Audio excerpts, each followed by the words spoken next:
order. We'll open it with the public hearing.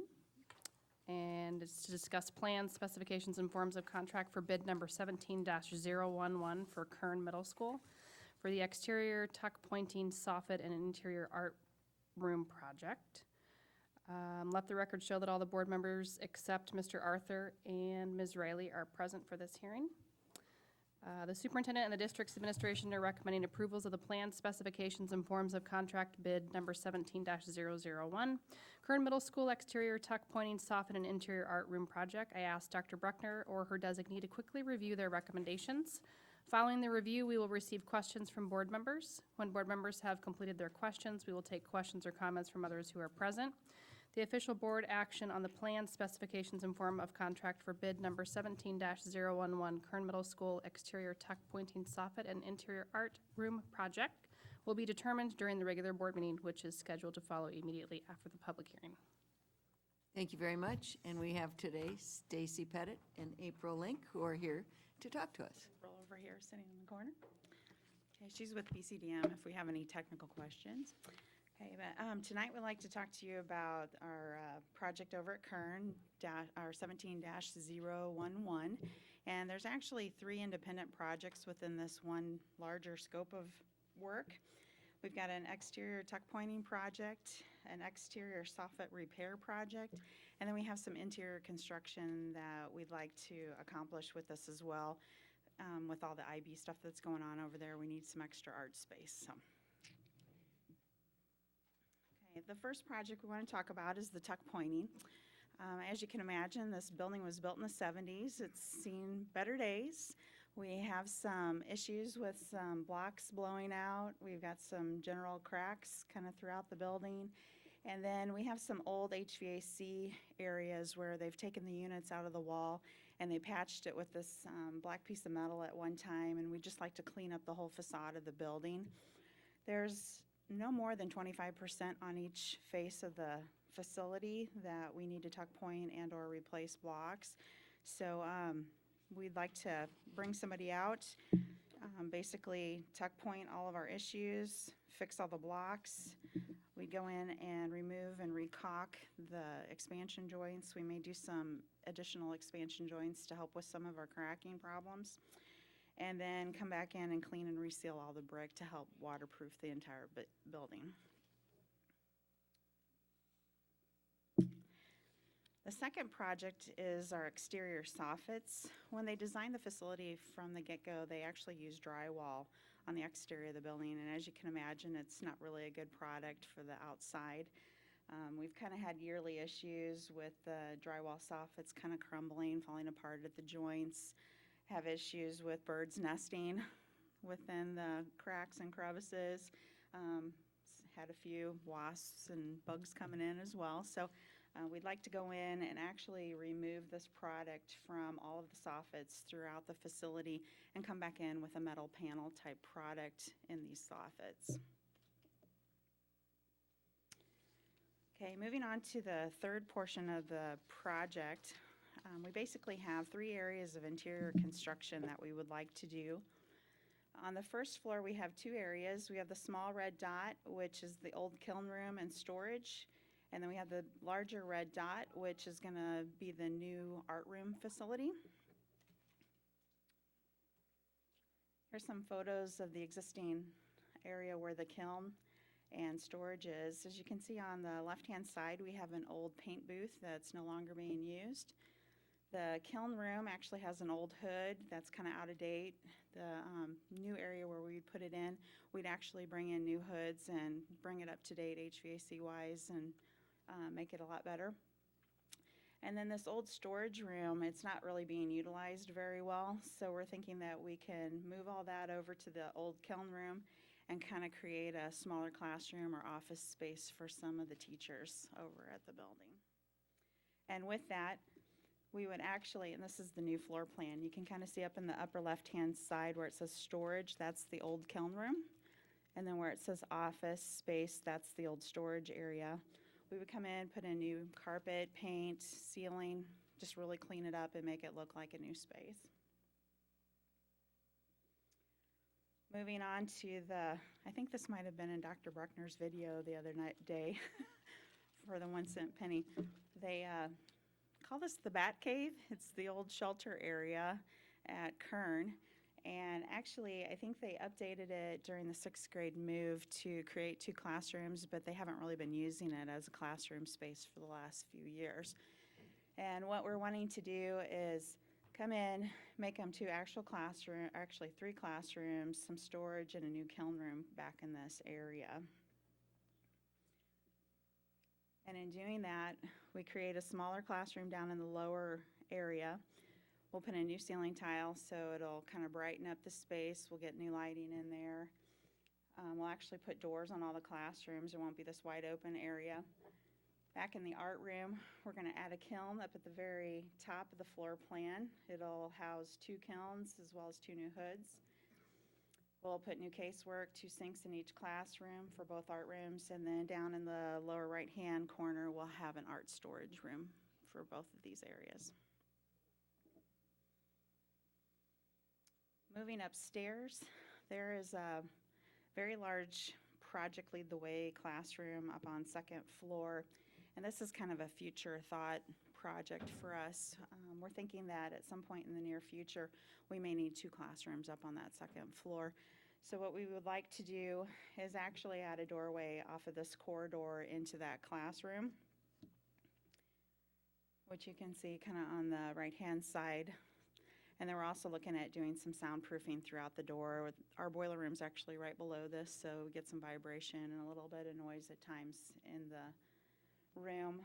We have actually checked the noise levels and they're within norms, but it's kind of distracting sometimes for the kids in the classroom.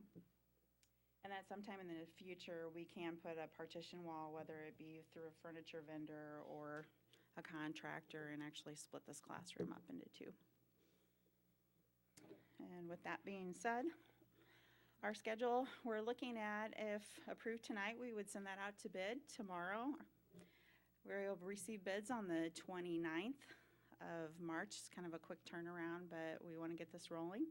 We'd bring it back to the board on the 11th. We would hopefully begin construction actually before June 12th on some of the exterior projects, but all the interior stuff would have to happen after school's out. And then we would be substantially complete by the end of July. This project, we're looking at about $489,000. I will note that I feel that this number's pretty high. We got a 15% contingency in there, and all of the general contractor costs and overhead and profits. So I'm hoping that it comes in substantially lower than that, and it will be funded out of Pebble. And if there's any questions, I'd love to entertain them.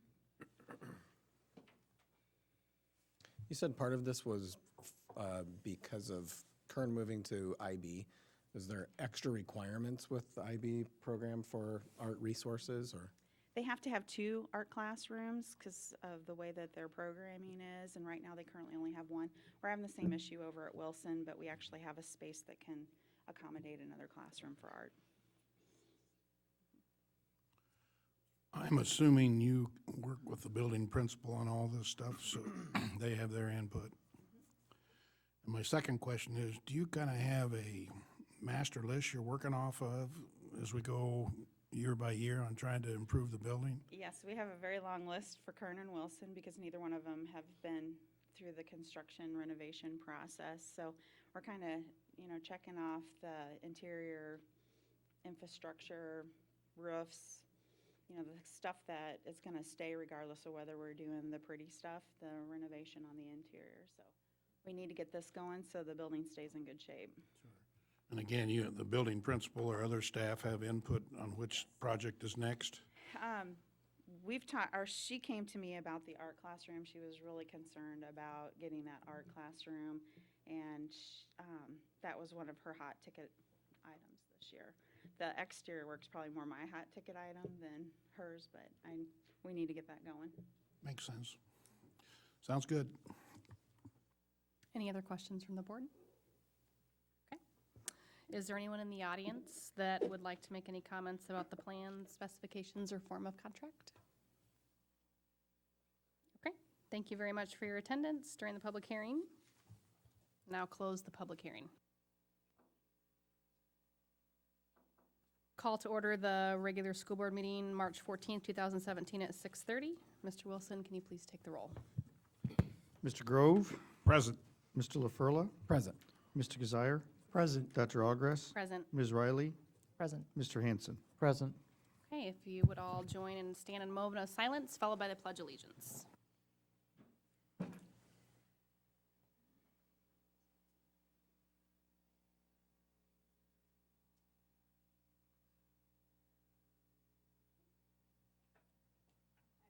Allegiance to the flag of the United States of America and to the republic for which it stands, one nation, indivisible, with liberty and justice for all. Okay, next is we are proud of our schools and introductions. Dr. Bruckner.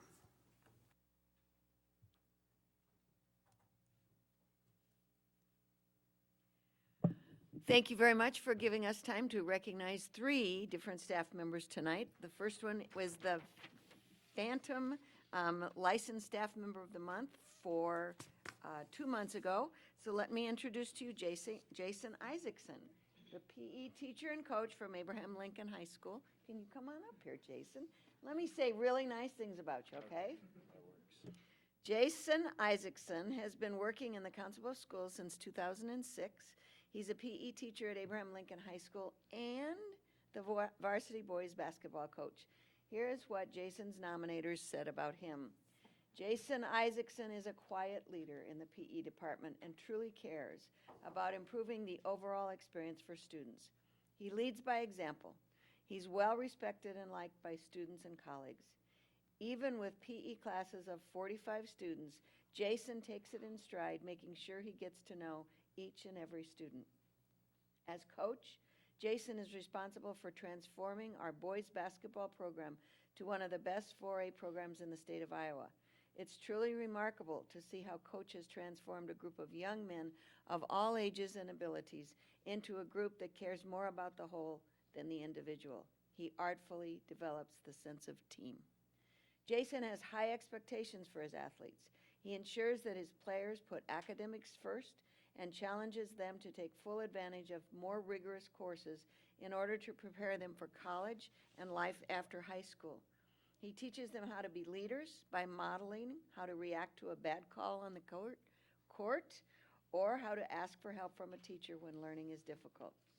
Coach Isaacson also does so much off the court to develop young men, including volunteering at the Micah House at Thanksgiving and having the team buy toys for children at Christmas. He's also heavily involved in the middle school and the ALBA, the Abraham Lincoln Basketball Association Youth Basketball Program. You may have seen a KETV story about the unique, I'm going to tear up here, about the unique partnership formed between the AL boys basketball team and a group of students with special needs. The students provided treats for the athletes to eat after every game and were shown appreciation for their support when the team gave them each a t-shirt specially designed for them. Jason Isaacson lives the mission every day, both on and off the basketball court, and he connects our students and our athletes to alumni and our community. He is supported here tonight by his wife Amy, as well as Abraham Lincoln High School Principal Bridget Bellows and a host of others. We are so proud of Jason, and he was too busy to come, so tonight I have the privilege of saying congratulations to Jason by giving you the Licensed Staff Employee of the Month for January, as well as a gift from the Community Education Foundation and Harrah's to go relax and have a good time. Thank you very much.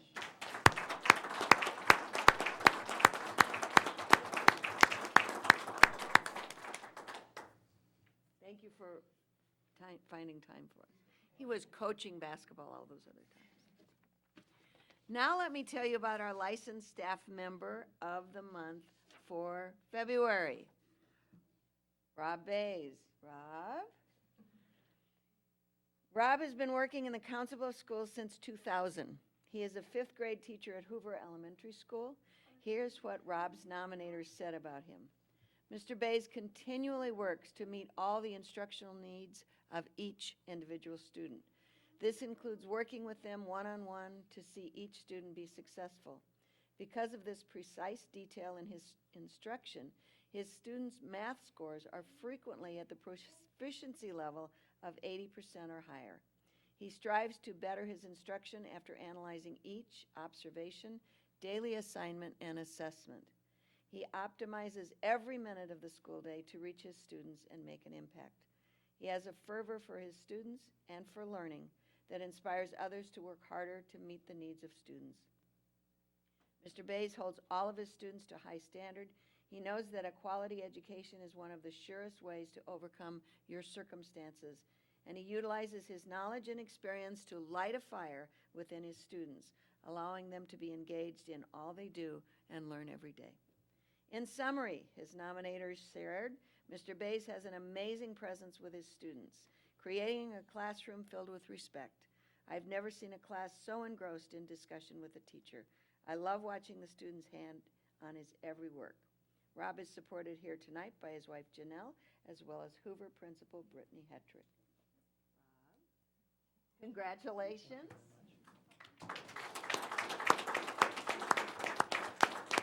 We are very proud to give you this very heavy trophy as a sign of your good work, and we'd like to invite you and a guest of your choice to go to Tish's Restaurant and enjoy a little bit of fun.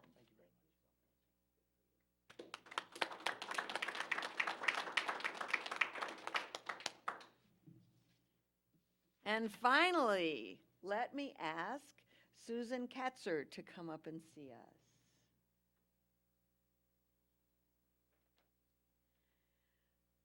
Best part of my job is calling these people early. Susan is a para-educator at Longfellow Elementary School, and she is our support staff member of the month. She's been working in Council Bluffs Schools since 2004. She's a para-educator at Longfellow Elementary, and here's what her nominators said about her. Susan always has a calm and caring demeanor, treating all students with great respect and kindness. She greets every day with a smile on her face, always willing to help out whenever she's needed. Susan demonstrates great flexibility and quickness in problem solving. Her abilities and knowledge about what to do in many challenging situations is so very helpful to students and staff. Students find out they're able to learn and do new things with Susan's support and compassion. She's living the mission of the school district and Longfellow Elementary School and exudes the powerful blend of patience and high expectations. She shared with me the following. My job is made easier because of my dear husband, Jody, and the supportive team I work with at Longfellow. I've learned to live the message by example through my administrators, Gary Milborn and Kim Thayer. Also through hardworking, dedicated teachers like Erin Hochstein, Nikki Myers, and all my fellow paraeducators and staff members who make Longfellow feel like home, away from home. Especially Jeannie Venus and Diane Dushanic. Susan is supported here tonight by her husband Jody, and Longfellow Principal Gary Milburn could not make it, but there's a host of people cheering for her from the back. So Susan, thank you for your very good work. Here's a trophy telling you that you are a staff member of the month, and a ticket to ride at Tish's Restaurant.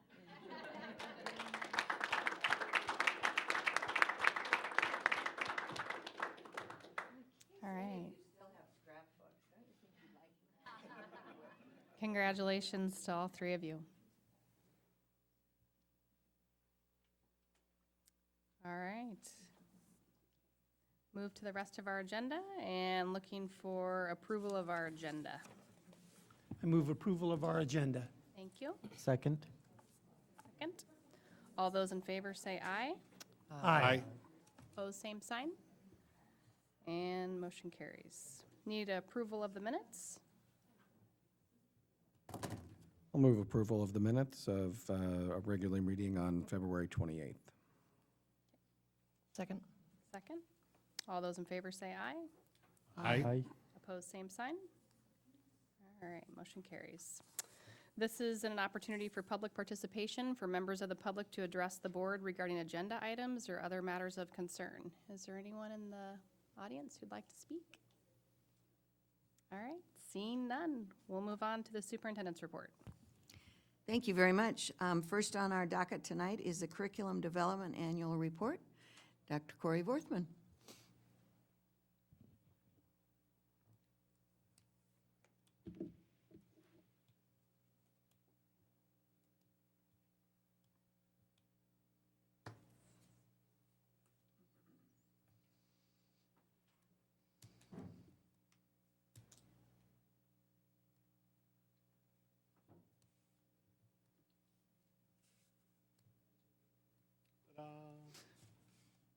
Good evening. It's my pleasure to bring to you tonight some information about curriculum development for the 2016-17 school year.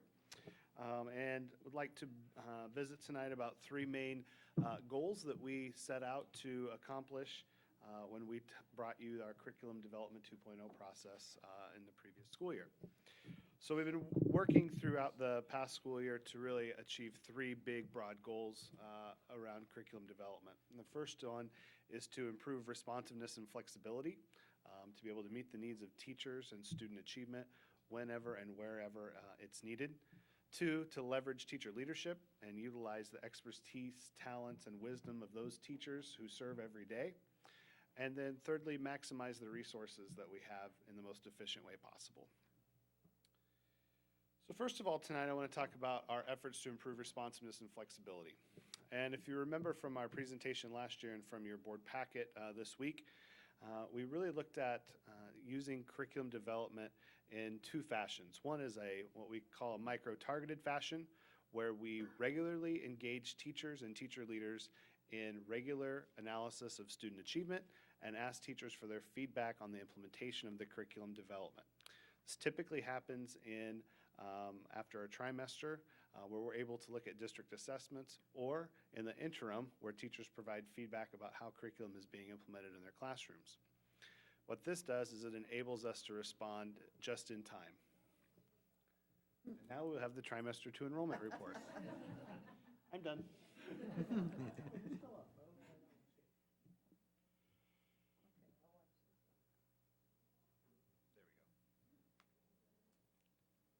It's not April Fool's Well, does yet. funny things sometimes. I'm casting to boardroom. Thanks,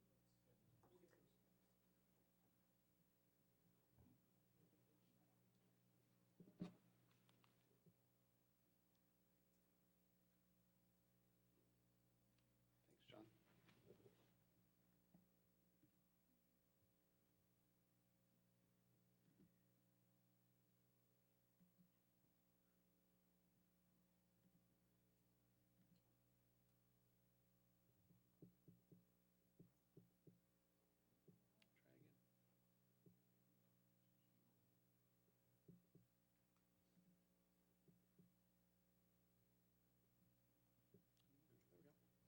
Sorry about that. I was really on a roll, too.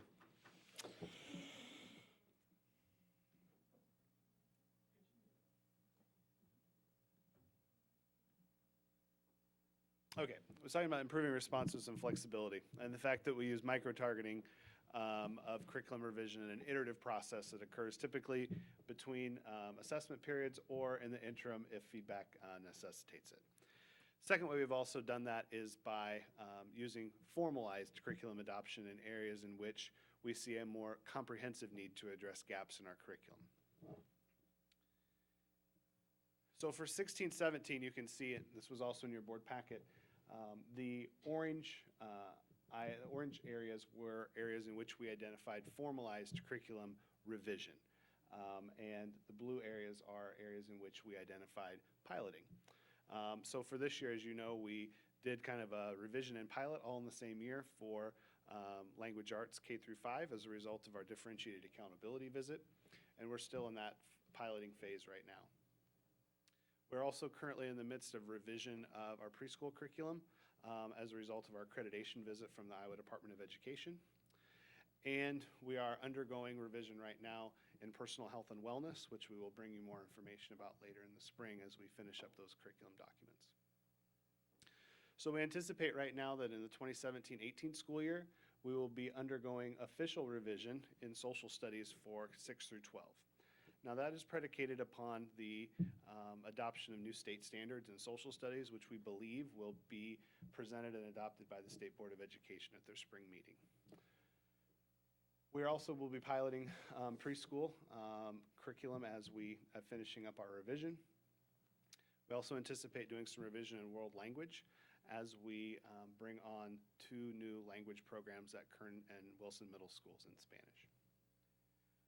And then we'll be piloting our personal health and wellness curriculum as well as our a revisit to the guidance curriculum, which is overdue for formal curriculum revision, as well as human services in the CTE area. Now you'll notice in the middle column, we've done some budget projections. These are significantly lower than what we typically bring for curriculum adoption. Typically a 6 through 12 curriculum adoption of a core area would cost roughly between $600,000 and $700,000 a year if we were looking at it in a traditional textbook based curriculum system.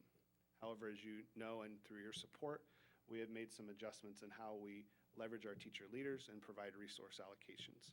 And we are able to do that in a much more efficient manner because we can leverage the use of our teacher leadership, we can use our one-to-one initiative, and we are actively working to build out curated resources that teachers have access to 24/7. So you'll see there, we have a line item for iCurio. I'll talk about that in a little bit. And then the total revision and pilot will be less than $500,000 for next year. That's the total instructional resource budget for all curriculum areas in a single year. So we basically have cut that by well over half, closer to 60% in 1 year. And our replacement budget has also gone down. So as we transition more and more to digital resources, free digital, and open educational resources, the amount that we have to reinvest in purchasing textbooks that are lost or damaged continues to decrease every year.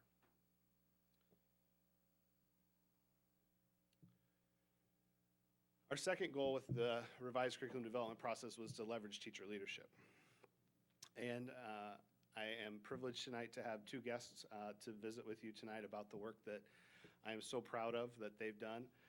Our K-12 curriculum specialist, Karen McVeigh, and one of our teacher leaders from Wilson Middle School, our classroom strategist, Jessica Rosenberg, are going to share with you a little bit about their journey this year in revising elementary and middle school science curriculum.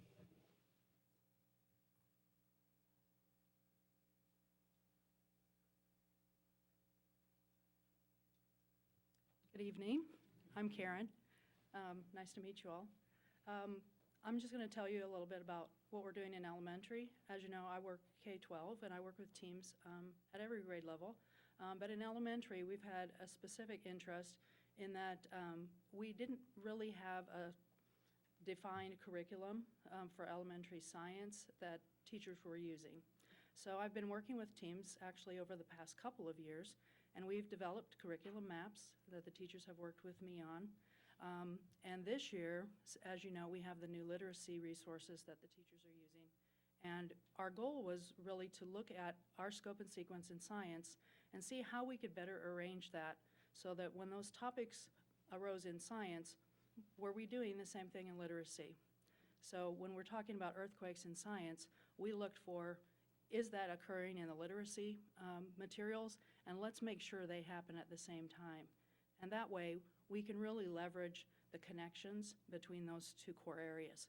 And it's a much stronger opportunity for kids to remember that content then, if that connection's in place. So that's been one of our goals. Another goal, as Corey said, we've been working on health and wellness. And my teams at K-5 have also worked on developing curriculum for health and wellness based on the National Health Education Standards. And we've got that in place, and it's ready to go. So I'm going to let Jessica talk about what we've done at middle school. Hey guys, how are you? Good. Just to talk a little bit about how we've been revising stuff in middle school.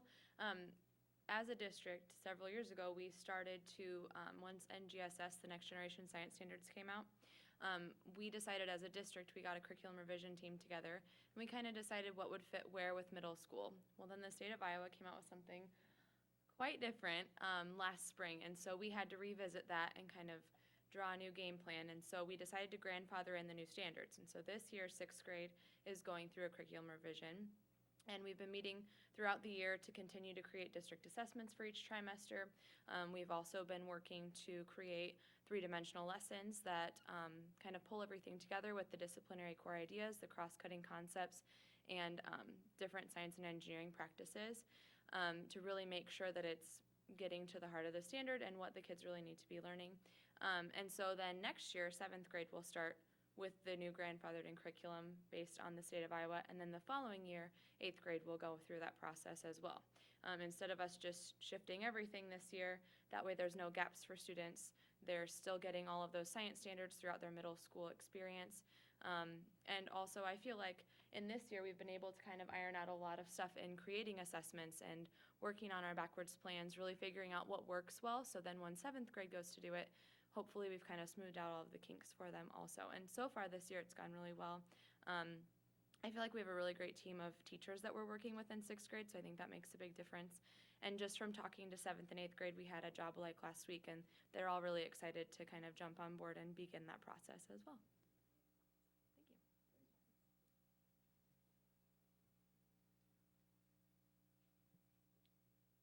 That's why curriculum work is so good.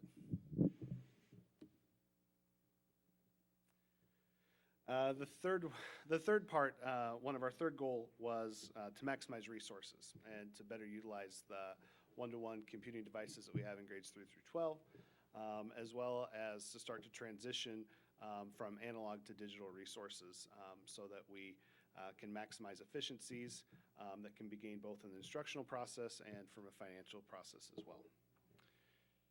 So one of the ways that we did that, as you saw in the line item budget, was we partnered with a company named Novation, and they produce a product called Icurio. What Icurio does is it provides a hub of curated, quality-controlled digital resources that are free or open educational, so they have an open license.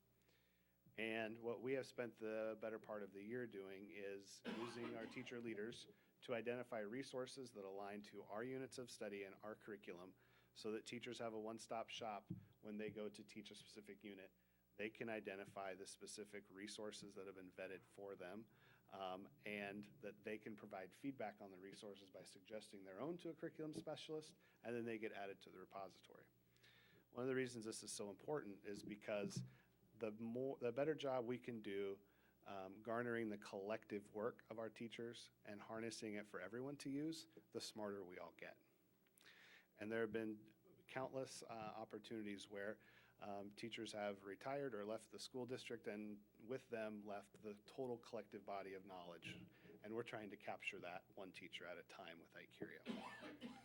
So I want to show you just very quickly what Icurio can do for us.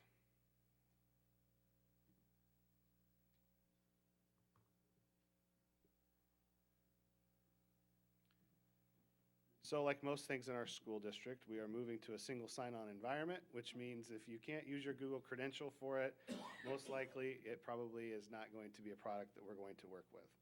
So I sign in with my Google account so I don't have to remember what my password is.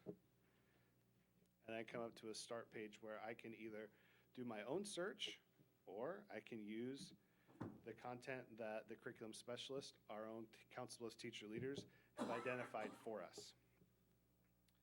And so by clicking in my district, I can see all of the resources that we have identified within a specific area. So I'll pick on Karen, I mean, she was here. If I'm an elementary or a middle school science teacher, let's see, I teach 6th grade science. I can see here are all my curriculum maps, here are my instructional resources, here are my district assessments, and here teachers can drop anything that they think that the curriculum specialist might want. And they can add it to the repository. And if I click 6th grade, then I can see in each unit, here are all the resources that I've identified that are quality controlled, well-aligned, and may meet the needs of our students. That's a specific standard. Here's all of the specific units. What's really nice about iCurio is that once a teacher clicks on the specific lesson, they can open the resource.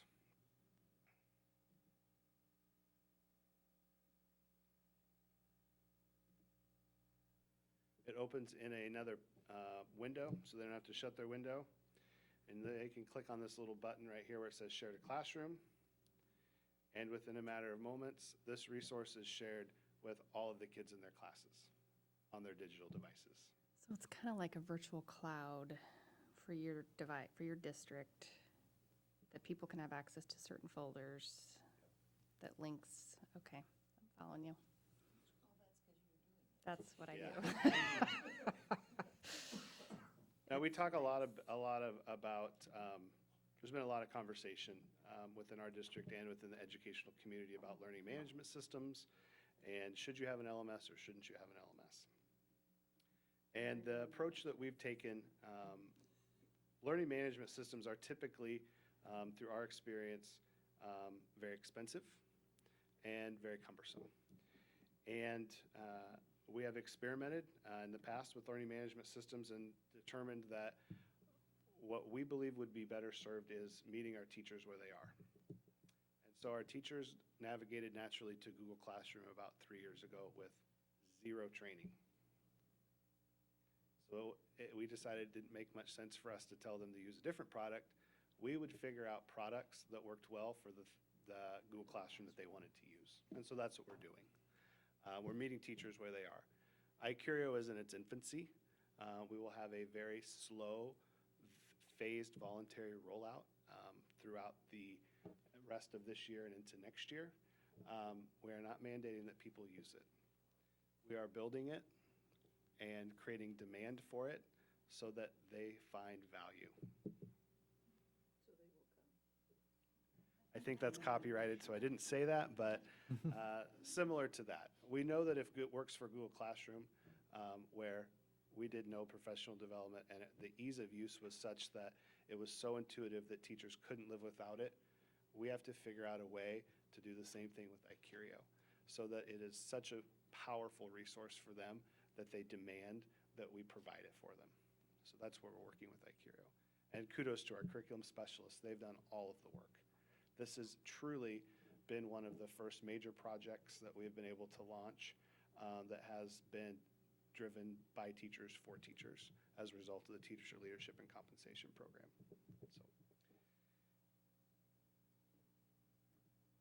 So those are the 3 big things I wanted to talk about tonight, and I would be happy to answer any of your questions. Can they collaborate through Google Classroom with each other? Yeah, They have to provide that access. functional sharing is not quite there with Google Classroom, but they can share individual classrooms with each other. But we Not hear files and from our folders. friends in Mountain View, we hear that many things are coming. So stay tuned. Probably not supposed to. They do read our feedback. Good. I think it's really important. This is a great example of how quickly things move in the world of education right now. You've all heard me talk about ERDI. I went to ERDI maybe 3 or 4 years ago and came home with superintendents saying that you shouldn't really go down the road of LMS, learning management system, because you're buying so many things that you don't really have to use. Well, we were already down that road, and I came home not knowing where we were exactly, and so had a conversation with Corey and said, so where are we in that? And that's when we were embarking on Brain Honey, and we liked it for a while. It sounded like a good idea, but we realized that as Corey's talking about now, it did not allow us to have as much flexibility as we needed.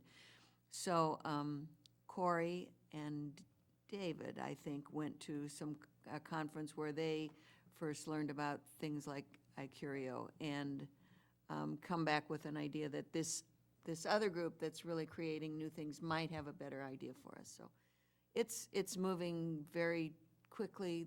This is an excellent example of how we use teacher leaders. I'm glad you're focusing on that, because if Corey and his department was doing that by themselves, we would not be able to be so nimble in learning what's out there. So, good job, very good. Any other questions? And the functionality of this system is at least at the same level as the other one that would have required teacher training? As far as what the teachers would be able to do with it, presuming they're fully trained and know how to work the program? So one of the things about Google Classroom is that its functionality grows basically every month. So Google releases new features based on teacher feedback every month. And because the non-negotiable that we've created in our school district is that Google Apps for Education, now called G Suite, is kind of our common expectation for all. Because the Google Mail, Google Drive is the way of our business, Google Classroom is just the next intuitive step in that. So we literally have provided next to almost zero training on Google Classroom because it's just not needed. We do offer some CBU classes on for people who aren't as comfortable, and then we also have early implementers who are classroom teachers who act as resources for their colleagues to troubleshoot and things like that. But in terms of doing when you think about the traditional implementation rollout of a scaled initiative, I hesitate to say those days are over because I don't think they are, but we are in a different, our work is changing so rapidly. We're in an iterative cycle of learning all the time, in that we have to be more nimble in how we provide the resources at just the right time and just the right tool for teachers. So it's changing the way that we look at the work. It really is.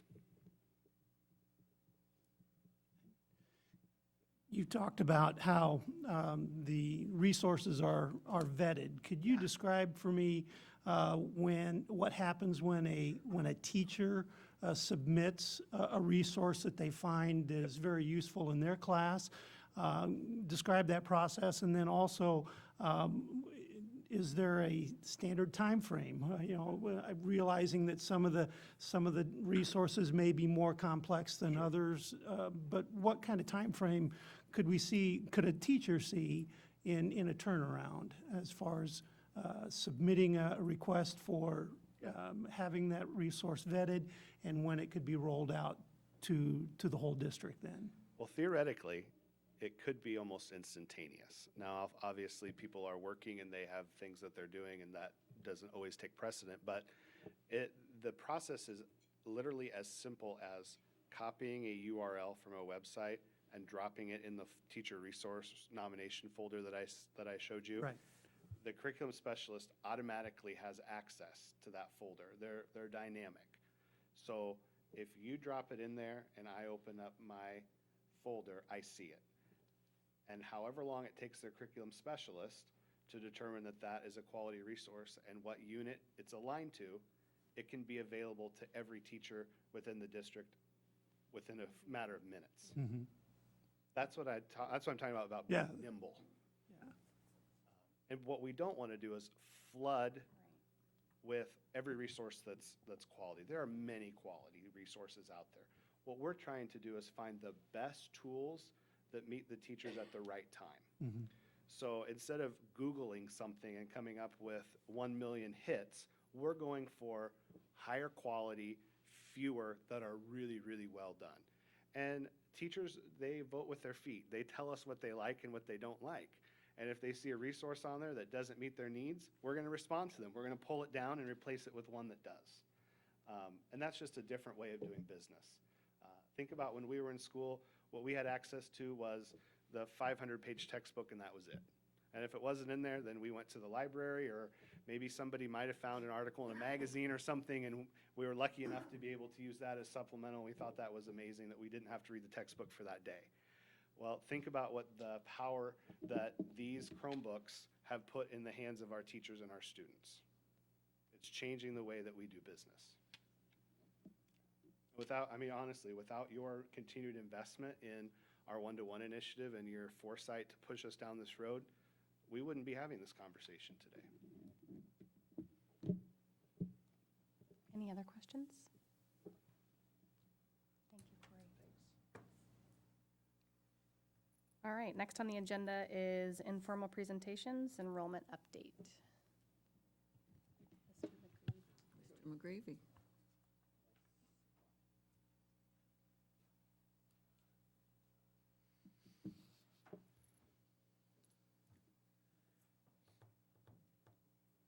Good evening, Board. Good evening. Wish the weather would change a little bit faster than it currently is. It could be getting That warm 24 weather. inches of snow like my students in New York. Ooh, that'd be fun. University's closed. Tonight is the trimester 2 enrollment report. We just ended that last week. 2 weeks ago? 2 weeks ago. Last week? Third try started what? Monday? March 4th was the end of it. Last day. Yep. First noted. So it just ended, so we've moved on already. We showed a decrease between this year and last year of 26 students. Not surprising, it's try 2, try 3, we always go on the downward trend. It's not anything to be alarmed about. We have seen an increase of 89 since October of last year, or 2 years ago, last year. Minority populations are steady. That we always hang around 22 to 23% of our population is minority. District mobility rate is currently at 10%. We are right on track for a 15% year, just normal mobility of kids around the school district. ELL, again, remains steady. With our population, we don't vary too much on these numbers. Special education did rise quite a bit from last year. I do not know the answer to that one. Yeah, that changes a lot of dynamics in some of the buildings with the increases, because that's across all grade levels, During the second trimester, there were 64. from last year to this year. John, let me ask you that. That says during the 15-16 try 2, and we're in the 16-17 try 2. From last year to this year. From last year's Last year's second try two. trimester. From last second try to Yeah. this. Yes, second try to this second try. Here's your enrollment trends for the last 3 years by grade level. As you can see, there's little variances here and there, but overall, we're pretty steady where we're at.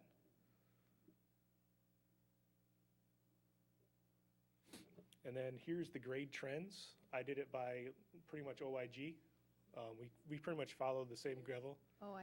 Original year graduation, so their graduation year. Kindergartners move up to first, move up to second over the last 3 years. You can see the numbers. Between kindergarten, I don't know why it goes down so much, but everywhere else stays pretty much the same, no matter where we're going. So what we have now in our younger grades is what trends follow.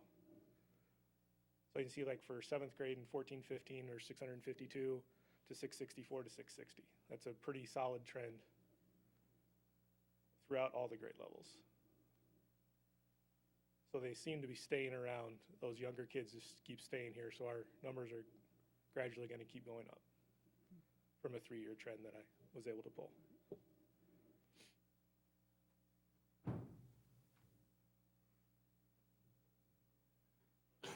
All the other demographic information is in your board packet about ELL students, special education students, their ethnicities, grade levels, counts by buildings.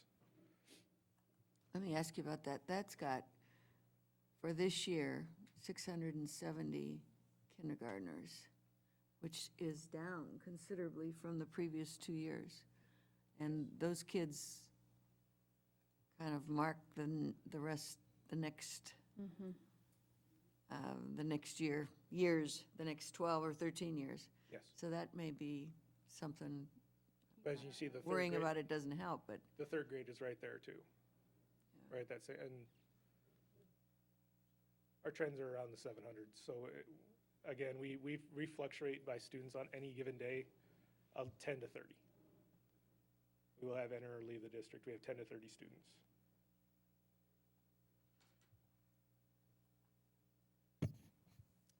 Question on the report. Yes. That we got. It breaks it down by schools, and I'm going to Yes. pick on Bloomer because it's alphabetically at the top. For the NAT enrollment, Yes. which is the non-area transfers? Transfer. Yep, Okay. intra-district transfers. Is that, okay, so the current enrollment, there's 77, are they coming in or going out? They're coming out of Bloomer and going somewhere else, is that what that, They are coming into Bloomer. that's an into Bloomer number? Okay.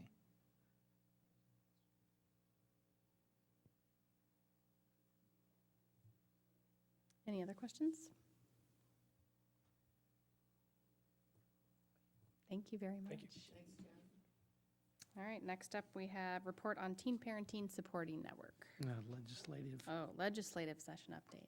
Sorry, Diane. That's fine. Good evening. So, I'm pleased tonight to be able to share with you just a little bit more detail about a few of the items that we are watching in Des Moines. And so be a great time for conversation or questions, and we can answer them to the best of our ability. The one that, as you know, we have been watching for a couple years now is any action or movement or interest in extending the one cent sales tax out over another 20 years. And there is an active bill, House File 230, that would do just that. I understand from an IASB webinar that I had participated in last Thursday that it passed out of the House Ways and Means Committee and subcommittee, which means, it passed out of the, saved during the funnel week. And it may have some opposition from the governor's office, but we're going to remain hopeful. And Representative Forrestal has assured us that he has a very sincere interest in making sure that goes forward. So we'll see what happens there. But that is, again, allows us to continue to generate on a per pupil basis sales tax revenues for improvements to all of our buildings, and over time would allow us to address those unmet needs at Kern and Wilson that Stacy was talking about earlier today. The statewide assessment, this I think has been a source of frustration for us, especially with our superintendent having spent a significant time on a task force that would select a really high quality assessment tool for us to use in our schools. But now what we've got is an active bill that would establish a process for seeking new bids for a new statewide assessment. The request for proposals is, if this passes, is to be released by April 30th, so I think it's kind of on a fast track. And so it's in the House for consideration at this point. Again, we would be basically starting over instead of using Smarter Balance, which the committee recommended, but there was no funding to support. There would be a process to select a new one, and then we'd be in the same boat. How do we fund it? So we're going to keep watching this, but nothing in the near future. Have to wait for this process to play out if this bill does pass. Then a newer conversation has been around the Formula and Transportation Equity Bill. That's Senate File 455, and we're most interested in the Formula one at this point, I think. What it does is over a 10-year period invest funds to bring each district who is now below the state average or the maximum up to par with the others. In Council Bluffs, Dean shared with me today, this would mean that in fiscal year 2020, we would start to see additional money per pupil, and it would be $6, which would be about $45,000. After that, I think it raises to about $20 a year per pupil, which would be significantly more dollars. But since we are not dramatically below the max, we have to wait a few years to see any benefits to this particular type of legislation if it passes. And so we will be watching that, and of course, we believe that equity and funding for students across Iowa is important, so we would support this. A couple of pieces of national legislative news that we want to watch because they would have local impact, and that is a discussion about cutting funding to the Medicaid portion of what, so if a school district health associate nurse provides services for a child who qualifies for Medicaid, the school district can get reimbursed for those services. And that is a significant amount of dollars for us to support our health services for students. And so we are concerned about a potential cut in that fund. And then similarly, Title I funding may be cut by about 10%, which again is significant for our district and what we do to meet the needs of students. Dr. Bruckner? Just this afternoon, another worry came out, and that relates to 21st century grants, after school programs. There is a worry that the new administration's budget will cut that dramatically starting for the year 2018. We have bought those programs hook, line, and sinker. We've qualified for grants. We provide services at all three of our levels, and if that's cut, if that funding is cut, that will be a very negative influence. So I'm appreciating Diane for talking about the national level too, because things that are going on right now could have a long-term effect on Council Bluffs schools. And the last opportunity to visit locally with our legislators in a formal way is the Chamber's Legislative Coffee on April 8th. They've been hosting those every other. Oh, is there? Oh, March, okay. I apologize, March 25th. I was going to skip that one altogether. But, okay, so there's two more, and I know we have a great presence at those, and I think it makes a difference. Each time they do talk about education in some way, so we're going to continue to visit with our legislators via email, in person, and on the phone when we can to share our opinions and ask for their championing of some of the bills that will really support our students in our community. There's another way we have involved our legislators. You have in front of you an invitation to this Friday. We have a patron tour, which is a way of kind of talking about some good things going on in our school district, starting at 9 o'clock and going until noon. And we are really putting a spotlight on specialized programs. So we're going to be looking at visiting Heartland Therapeutic School, Wilson Middle School, and then the Mercy Hospital program. So the connection to legislators is that so far we have Senator Dawson, who's going to try to join us, Senator Shipley, who said he would try his best to be there, and Representative Hanusa, who have all stated they would try to be there. I believe our mayor is also coming. Representative Forstall said he cannot be there. Representative McConkey hasn't answered yet. But I think this is a good way of us being able to spotlight for our legislators how challenging some of our work is and what good work we're doing, so that hopefully they will think about that whenever funding decisions are made. Do we have any other questions for Diane? We'll keep working. Thank you. Now we can talk about a report on Teen Parenting Support Network. I'd like to ask one question, Diane, yet. This bill about assessment? Yes. I've read somewhere that the bill says it has to be an Iowa company that does it. Is that true? I'd have to check on that for sure. Martha, do you know? At one time it said that. I don't know if it made it out. It's a ridiculous bill. They're basically saying we're going to put out RFPs, which we did. They just didn't like our answer, which is Well, but maddening. if that's true, that's just more of a slap in the face to you. Absolutely.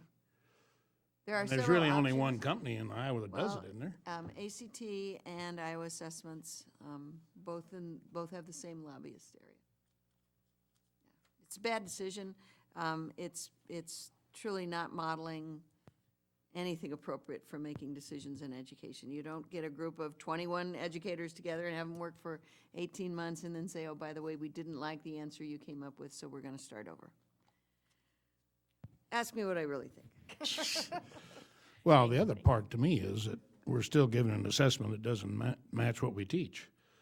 So how can you be held accountable? I mean, it's just ridiculous. But even the assessment that we may have probably won't align with the curriculum of the Iowa Core either. So it's, Sad. yeah, it'll still be a challenge. Thank you. Thank you, Diane. Good evening. Evening. I got to say it a few weeks ago. I get to say it again tonight. This is one of the reasons why I love my job. This is one of the reasons why I chose to come to Council Bluffs, is the supports that we have for kids.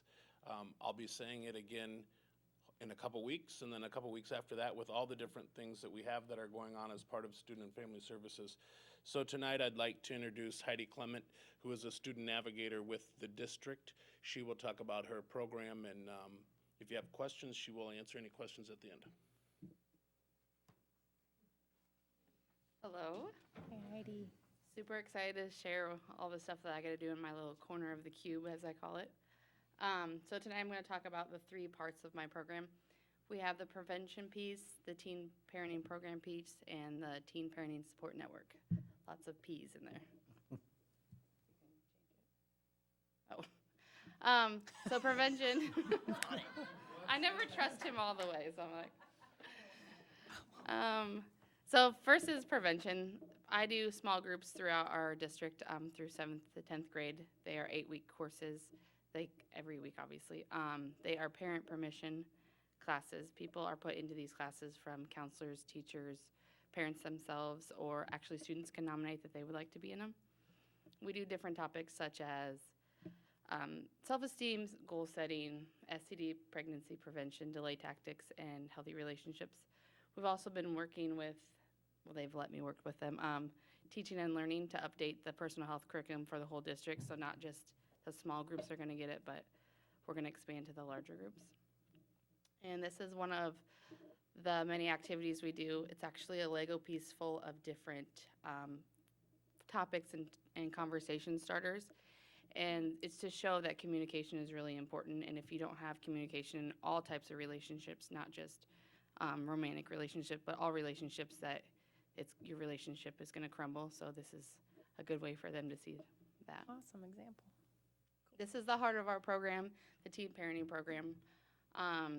The overall goal is graduation, and we would like them to have a post-secondary plan. Teen parents are supported through school support, peer and parenting groups, and through community resources. So how does this all work? Well, when a student comes and tells the school that they are pregnant, or if they transfer in their parenting, we do an education plan and a health plan. This has the graduation coaches, counselors, their parent or guardian, themselves, myself, and then if they are pregnant at the time, they get a nurse from either Jenny or Mercy, whichever hospital they're choosing, a nurse comes in. The education plan goes over their 4-year plan and what they're going to need to process throughout the next years to graduate. And then the nurse from the hospital that they pick, they go over any health questions they may have and what they should expect. They also come in a few times every birth trimester, not trimester of school, and go over different worries or concerns that they may have. We also do parenting groups. We do them during advisement time at Canesville and TJ. AL right now doesn't have a great need for one, so we just do more one-on-one there. We have, luckily this year, got to partner with the 21st Century Grant. So on Mondays, when they get out of school early, from 1:30 to 3:30 at the library, we do, it's called Teens and Tots. So the students actually get to bring their babies to the library, and we do interactive activities. We do lots and lots of education. The library does every 3rd week. They do the importance of the library, importance of reading. We've got to do one field trip where we took 10 of us to the zoo with their kids. So a lot of them, it was their first time at the zoo for themselves or their kids. We also have, this is pictures of some of the stuff we do. The middle one I think is a really great picture because it shows the peer support. They can kind of go over things that's going on in their life, and they see them they get to see them a little normal and go back and forth. The other one on the left is reading. We promote that as much as possible. And then I just really love the puppet one. We did this Monday, actually. So we made hand puppets, and I use them with my 9 and 11-year-old at home. They didn't think it was as amusing, but. So how is this program funded? We have a grant that I write every year from the Mutual of Omaha Foundation, and they are gracious to give us the money. So far, so good. I submitted a grant in January of this year, and we'll find out in April for next year. We also use some at-risk funds. Last year I had a monetary donation from a person that wanted to know more about our program, and she ended up doing a benefit concert and gave $2,000, so I've been using that for supplies this year. People throughout the community give diapers, wipes, clothing, so I can give those out, and then lots and lots of volunteers through our community partners. So this is a new look this year. You guys probably have heard a lot. We talked about the Teen Pregnancy Task Force. We've adapted. We don't feel like we're such a task force anymore, more of a support network. So this is our new logo that the district helped us create. And our tagline is to engage, educate, and empower. These are a short list, but a pretty good list of our community partners. We meet bi-monthly to go over any of the unique needs that we have in our community that we could help our teen parents with. We also talk about things like daycare, transportation, all the major issues that we have with this unique group. So it's a pretty awesome group. We work on our annual conference, and this will be our 5th annual conference. It's coming up March 23rd from 9 to 2 at the public library. It is a huge day of education. All the community partners show up. We have a keynote speaker, breakout sessions, and a resource fair. The resource fair has 25 people that are coming this year that have already said they would like a table. Breakout sessions are car seat safety, daycare issues, and they have like childcare resource and referral is coming, and they're going to go over all the tips and tricks to find really good daycares.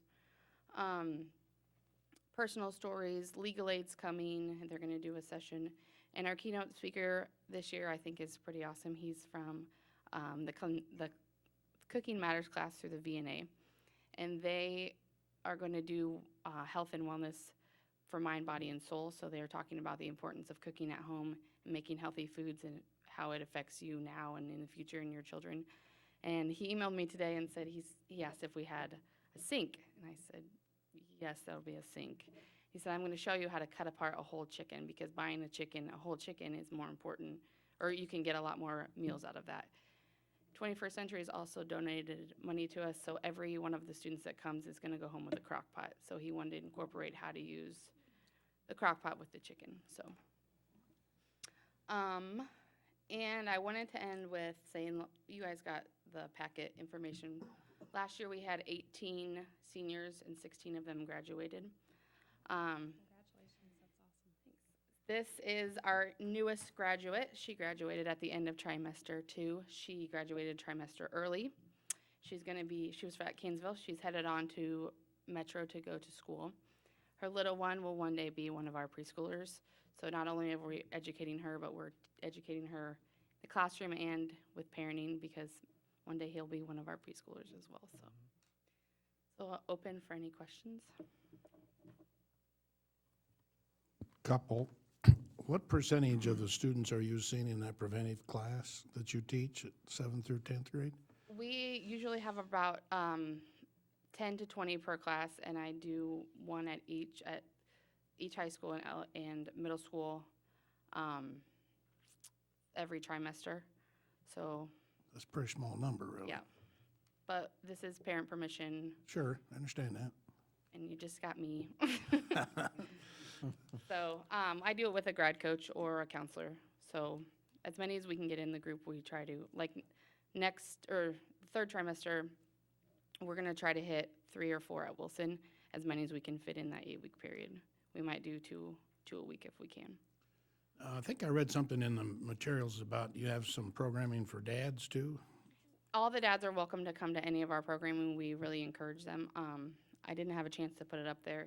They come to a lot of our parenting groups. We made blankets and talked about sleep routine this week at TJ, and I had 2 of the dads with the blankets wrapped around them Cool. and talking about their bedtime routines. So That's good. And the other thing, this is not the first report, but I just think it's amazing that our public library works with us on so many of these issues like that. They need to be commended. I don't know yeah, if we have an official time we do that or what, but it's Anna pretty Hartman amazing. has, she's the Teen Central librarian. She has gone to classes specifically for teen parents, and she has built her whole program that she works with me on. She comes to our parenting groups every 4th group, and she has items they can check out, and it's only for our teen parents. So, Great. and she forgives all their fines all the You time. might have had something to do with that, huh? Well, she's amazing, so Okay. that's all her. I had a question about the prevention as well, but it might be more for Dr. Bruckner or Dr. Vorthman. Some of those concepts like sexual health and healthy relationships, are those covered anywhere else in health curriculum, or? Did we pay you to ask that? Last time I checked, no. We are in the midst of working on exactly what you said, and we've got Corey referred to an upcoming report about our work on the whole concept of personal wellness, so health, personal wellness. So before the end of this school year, we will bring you a report about the education that we provide to all the students. Okay. And we've been doing some good study and have proposals underway to make it even better in the future. So, good question. Sounds good. Good job. Thanks. One more thing. When you talk about donations, who do you contact for that if someone wanted to give donations, or do you have an open forum for that, or? We have a very small storage space in the back, so I have that packed to the gills. We also try to hook every student up with Lutheran Family Service, and they have the boutique program where they earn points for doing great things, or just going to school or going to the doctor, and that's all free. They get the points and then they can buy new items there. And then whoever would like to donate, we try to take in as much as we can. And I try to, if I have lots of people that need the same thing, I try to use different community partners. Heidi has done a great job, and this is a great report. This started probably 9 or 10 years ago when we were looking at a graduation rate that was very low, and we said, holy Toledo, exactly what Heidi just said. Not only if a child doesn't graduate from high school, the research has said the number one thing that really affects your future is the education level of your mother. Sorry, guys, but your mother's education level. And so Jenny Barnett at the time started talking about teen pregnancy, and the new name is great. The new logo is wonderful.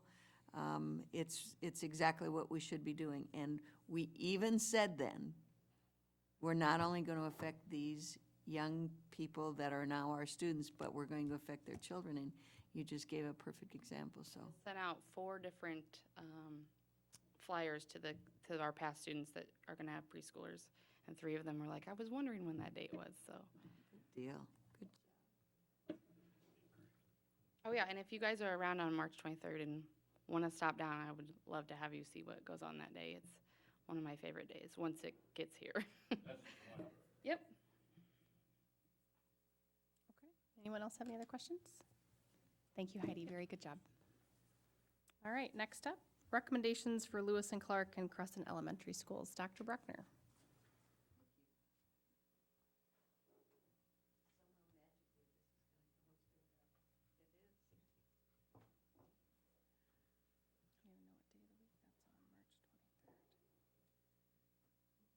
Thank you for being here to get a sense of what the school district is recommending for 2 of our schools going forward, Crescent School and Lewis and Clark School.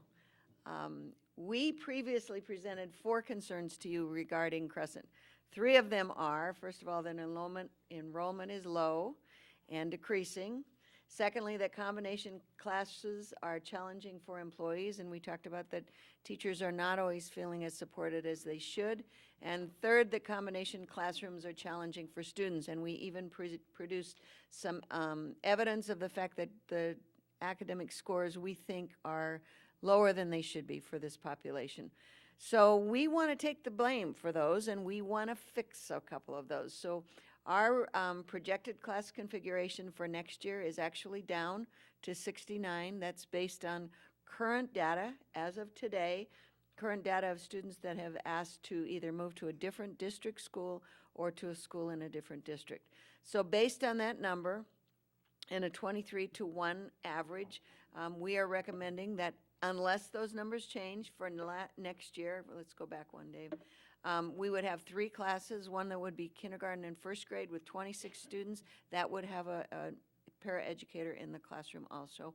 Second and third graders, 18 students would be together, and for 4th and 5th grade, 25 students to be together. So we haven't solved the problem of combined classrooms, but we think we can solve that by how we address leadership.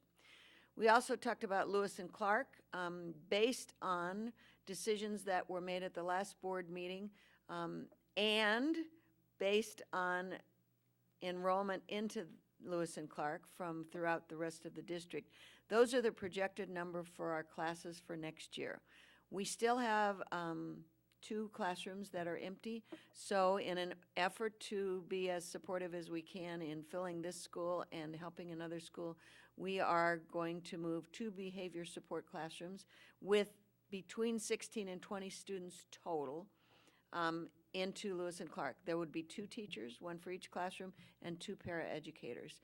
Those classrooms would be moving from where they are right now at Edison. So we're filling up the school. The number of students at Lewis and Clark is going to increase. Okay, based on the information I gave you in the first 2 slides, we're going to move to the next slide, which talks about what we think we're going to provide as support, which we think would be improved support. First of all, instead of sharing a principal between the 2 buildings, and instead of having the principal have a building responsibility and some other district responsibility, for next year we're going to place a half-time principal and a half-time instructional coach at Crescent Elementary School. That would be, in the best case scenario, our goal would be to have that be the same person, so that he or she will be at Crescent all of the time, supporting those 3 classrooms and supporting the teachers that are doing extra work by having combined classrooms. So logically, we are taking the person that was there half-time and moving that person, in this case Tracy Matthews, to become a full-time principal at Lewis and Clark. We would also move the Sam that is currently sharing duties at both buildings to be full-time at Lewis and Clark. We think that will help because there will be increased enrollment at Lewis and Clark, and the fact that we've got the 2 behavior support programs there, we think this is a really good plan. So we think by those, we are addressing some of the issues that we brought to you. We also heard loud and clear from Crescent community members that they think that having a preschool there would be an answer to some of the issues. So we've studied it carefully. We have found that there is not a place to put a regular-sized preschool at Crescent Elementary. It takes a larger amount of space based on state requirements for preschool. You go in a preschool, you see lower sinks, you see little potties, you see a kitchen that you can pretend you're cooking in, and all sorts of things. So we could, if we had 12 Crescent parents that wanted to pay for preschool, we could bring a preschool in. This is going to take some district funding also, but we're suggesting at $4,800 per school year. That's 9 months. It's $533 a month. Many families pay a lot more than that for preschool experiences. The problem is we don't have the beginning funds to start that preschool, estimated at minimum to be $75,000. We don't have that money, so we heard Crescent community members saying, how can we help? And this would be one way that they could help. If they could come up with the preschool startup funds, whatever that is, it would simply have to meet the state requirements. That's all. If it doesn't meet state requirements, we can't open a preschool. So if the families from Crescent are interested in doing that, we would certainly be willing to talk to them about it. At this point, we as a school district do not have the startup funds. We are using all of our preschool money, and it's going to be cut next year. Let me just tell you something about the cost of the parent pay preschool. At the other schools in our district, that cost is a little bit lower. It's $3,600 a year for 9 months. The reason that this one is $4,800 instead of $36,000 is because we can only fit 12 kids in that legally. If we could get it to 16, we absolutely would, and the cost would go down. But the benefit is each of these children, if there were 12 of them that would come, would have a full-time teacher and a full-time para helping them in a class size of 12. It's a pretty good deal. It's a really good deal. We need to know unequivocally by May 1st if that's going to go, which means we need to know by May 1st if the community believes they can help us, they can provide the startup cost for preschool, and we would need to know by May 1st if there were 12 students who would go into the parent pay program. We realize that's a pretty short turnaround. That may not happen.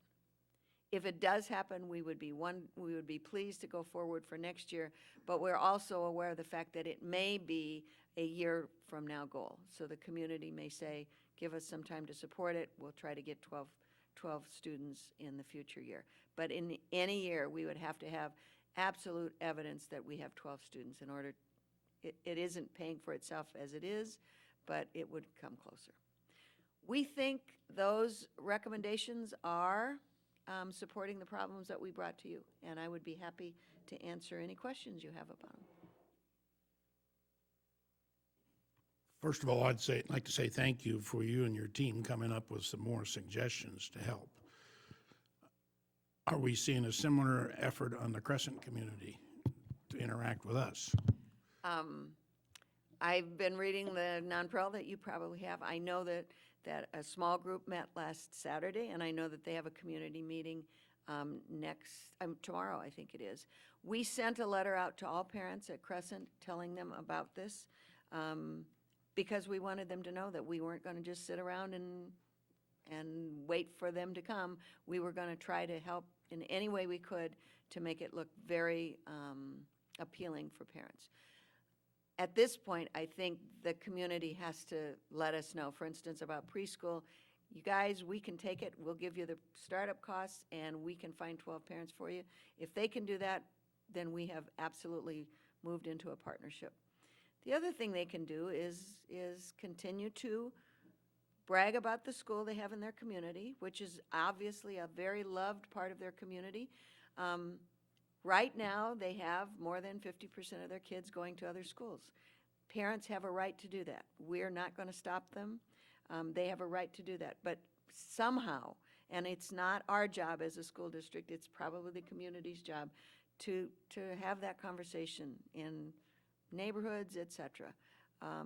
We don't go out and have that conversation with any other school. So I just think that's beyond the realm of what we can do.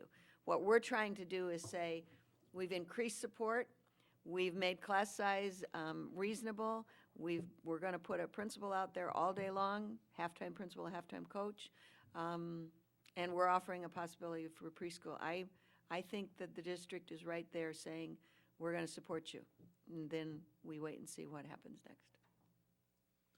Would there be, once the Crescent community, if they have this meeting tomorrow night and the other one you alluded to, at some point, both groups have to get together and say, this is what we're going to do? Well, I think my sense would be that we've kind of outlined for the community what kind of support we need. We've outlined for them what the proposed enrollment is next year. I mean, that can change still if we and the community together, we put together a program that looks like it's an appealing program. It's a very small school. Your children are going to get really individualized attention. We've done that. If they can convince people to come, I mean, that's their role. Okay. I think probably the question is out there, do they think they can come up with a startup fee for preschool? And if they can, we would absolutely welcome people in Crescent or people in the district that want to go to a Crescent preschool up to 12. Sure. We can't take 13, and we can't do it with 10. So I think we've outlined what they could do to help this situation. I think you have to. My other question concerns Lewis and Clark. You had 2 grade levels there with 30 kids? Yep. Is that one classroom? I'm not going to answer that officially tonight because those numbers are pretty tentative at this point. We haven't necessarily made all of our agreements for in-district transfers. But there is a possibility, maybe a likelihood that we would still have a combination classroom at Lewis and Clark going forward. And maybe 2, if part of the kids went with one class and part of the kids went with the other. We can't get around that because we can't support classes of 15, and we don't want to support classes of 30 if we don't have to. Combination classes at Lewis and Clark. Lewis and Clark. We would not have them in every single grade, but there is, I mean, I'm lying to you if I say there would be no combination classes ever again at Lewis and Clark, I think there is a chance there would be. Based on those numbers, and it's only March 14th. Ides of March is tomorrow. It's only March 14th, so those may change. Julie Smith does a fabulous job of eyeballing those numbers on a very regular basis to get a sense of what our needs will be. And as you know, every year it happens. We come back to school in the fall and we find out, oh my gosh, 5 extra kids moved in this school in 4th grade and 10 kids didn't show up over here in kindergarten. Then we hate to, but we sometimes have to make those calls in fall. And in this school, there may be some of those. How many students did we have 2 weeks ago at Crescent? At Crescent, the enrollment for this year is 85. Now, some of those students had indicated ahead of time that they would move out. Some of them had put in option enrollment papers on a tentative basis. We were hoping they would come back if the school stayed open. At this did point, not. Is at that- this point, they And they have did not. They have not. So now we're at what number? 69. And how many open enrollment out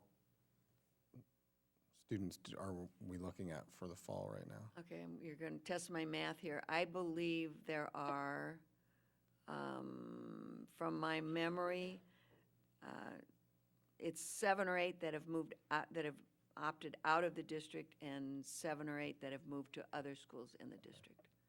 Part of it, there were like 7 that want to go to Lewis and Clark, which is part of the reason the Lewis and Clark numbers are up, which at one point we thought was a good idea.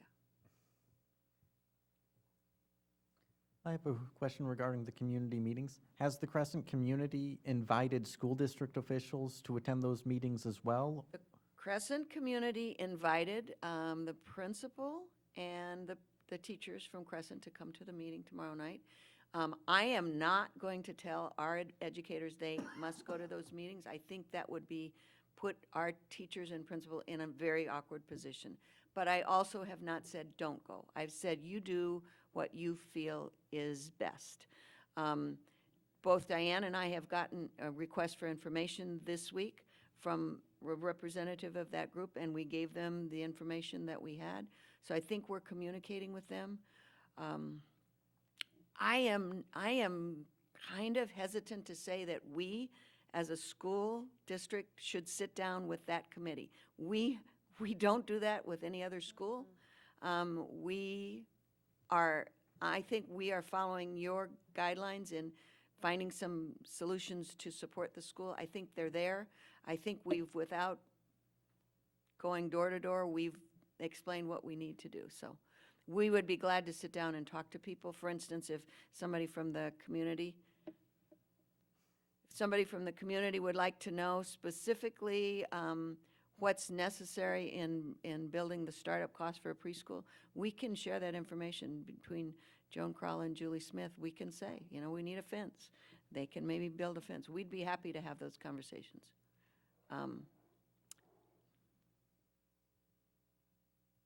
We'd be happy to have those conversations.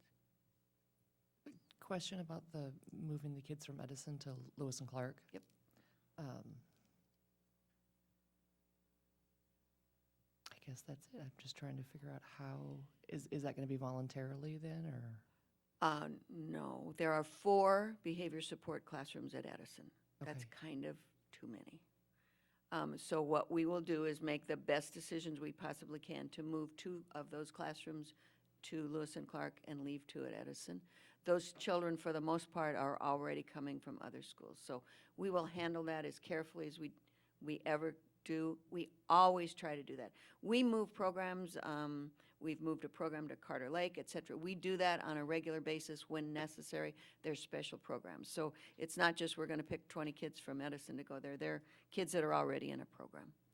And the same is true with teachers. I mean, we have a process we can figure out on which teachers move, but oftentimes that's just teachers getting together and talking about what works. And our teachers in those programs do great work with kids, almost miraculous work with kids, and they care so much about those kids. I think that kind of a move would be a good move. We talked about this move earlier this year, but we were not moving those children to Lewis and Clark because we had another plan for that. But once that plan changed, then this seemed to be a logical time to do it. Good question. Any other questions for Dr. Bruckner? Okay, thank you. Next on the agenda is initial information for budget planning. Mr. Wilson.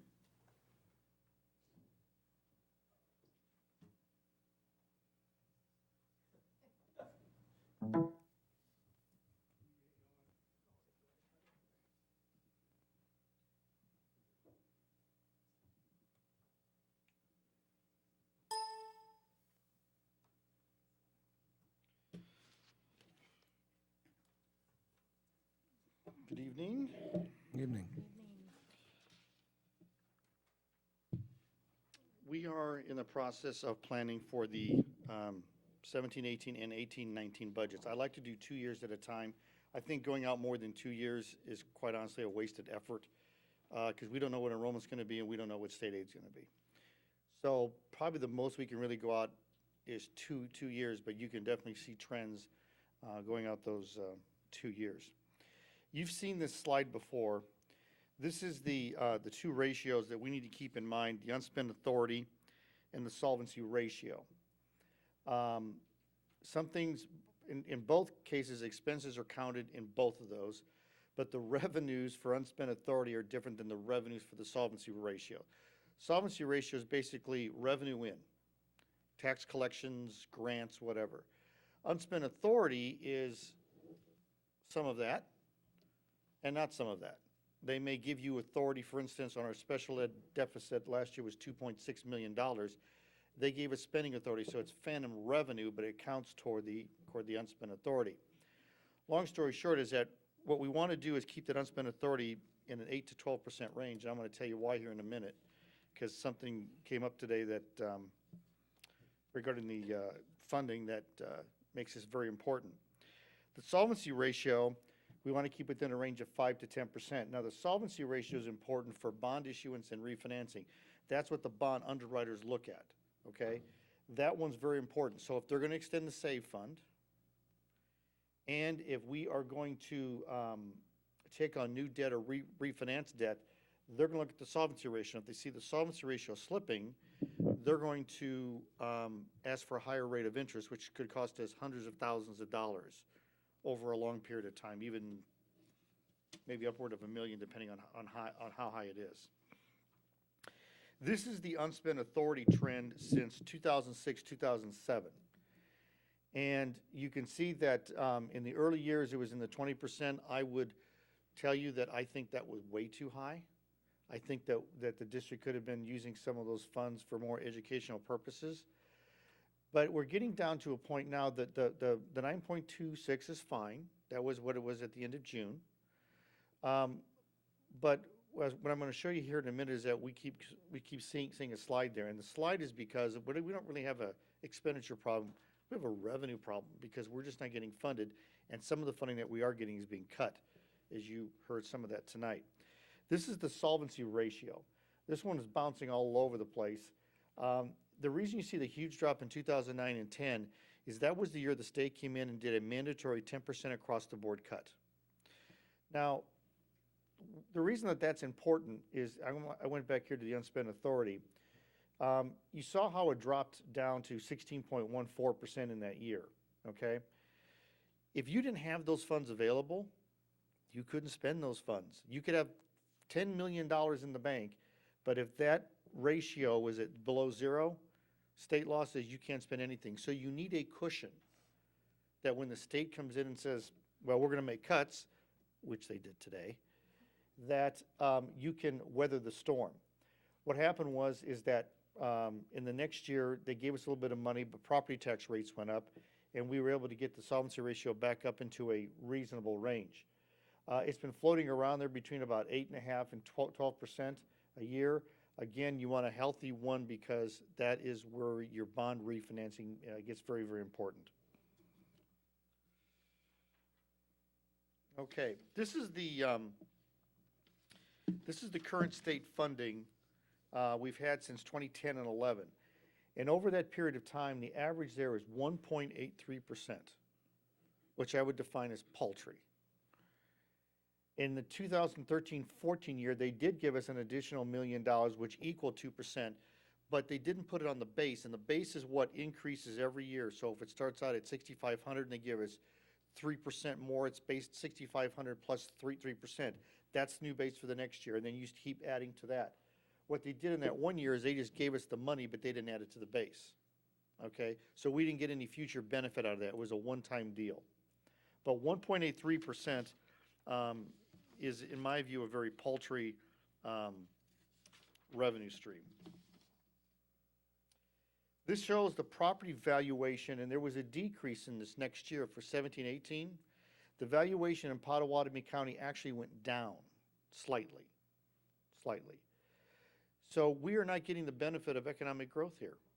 And normally in an economy that's growing, one would expect that number to be going up every year. In this next year, because it's always a year behind, in this next year, we are using valuations less than we are using in the current year. This is the valuation per student in our geographical area. By the way, I have handouts for you to look at this later. We're the one on the left in red. This was for the 15-16 year, we had about $222,900 of valuation per student, which was the lowest of all the surrounding districts. The lowest. So when we talk about the levy rate is a component of the valuation. And if the valuation is low, the levy rate has to be high to garner more dollars. Okay? And you can see that, we have a challenge. We have a challenge here. This is the general fund cash balances by month. There's a lot of color on here, but what I want to point out is this. The green color, which is 16-17, I updated this through February of last month, okay? You can see if you compare the green to the blue was last year, the red was the year before. Our cash reserves in the general fund are slipping. They're going down. And the reason that they're going down is A, because of paltry state funding, and two, increases in costs that we get the spending authority for, but not the cash. Special education, for instance. So our cash reserves are starting to slip. Now, are they at a critical level? No. But they're starting to slip. My dad always told me when I was a kid that as time goes by, the price gets higher and it gets more expensive. I'm sure Dr. Augers can tell you that if somebody would have come in for a checkup 5 years before where they were having symptoms, they may not have had colon cancer today. And Dave can probably tell you that if somebody would have done maintenance on their furnace, they would have to have replaced it later on and cost them a lot more money. We're in the same boat. We have a problem going on right now. Is it critical at this time? No. But I think we need to address it. And I think that if we don't, we're going to be in for a more expensive proposition somewhere down the road. This is the enrollment trend. And the enrollment trend is actually has been a savior for us. Because if that enrollment trend would have stayed flat, we would have had a lot less money coming in. You heard tonight about when Diane mentioned about the SAVE Fund. We get $930 roughly, maybe $950, I don't know what the exact number is, per student.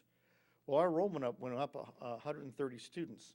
So we got the benefit of that for this year, okay, in our SAVE Fund, in another fund. So this enrollment is very, very important. And when kids enroll out, that has an economic, it hurts us economically because we just cannot keep sustaining what we're doing because of economies of scale.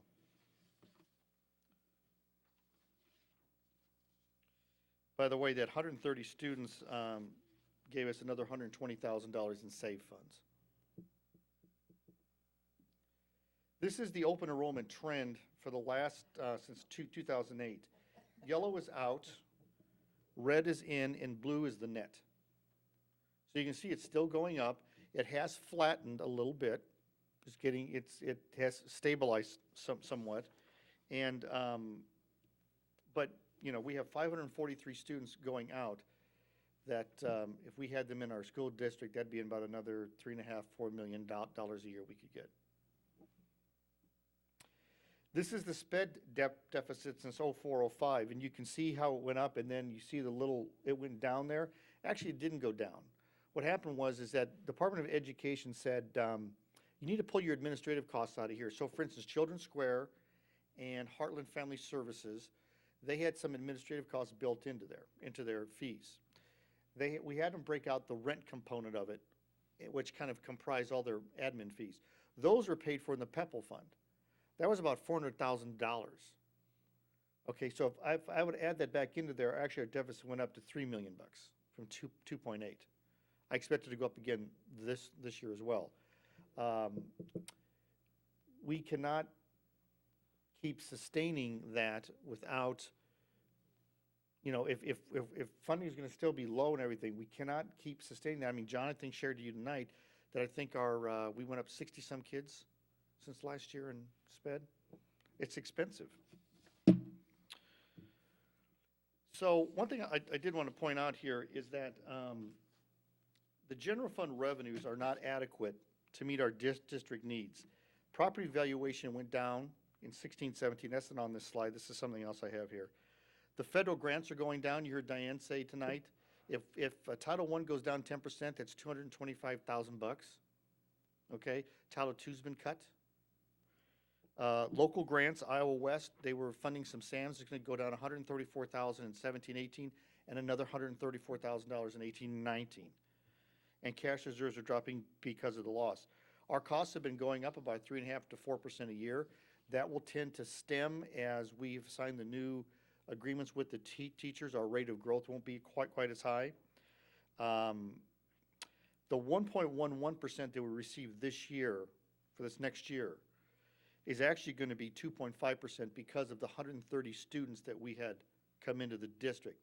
There's a lot of school districts out there that will not see any increase at all, maybe 1% maximum. The 1% maximum, correct, which is not much greater than what we have right now. It's also troubling that property valuations in our county have gone down.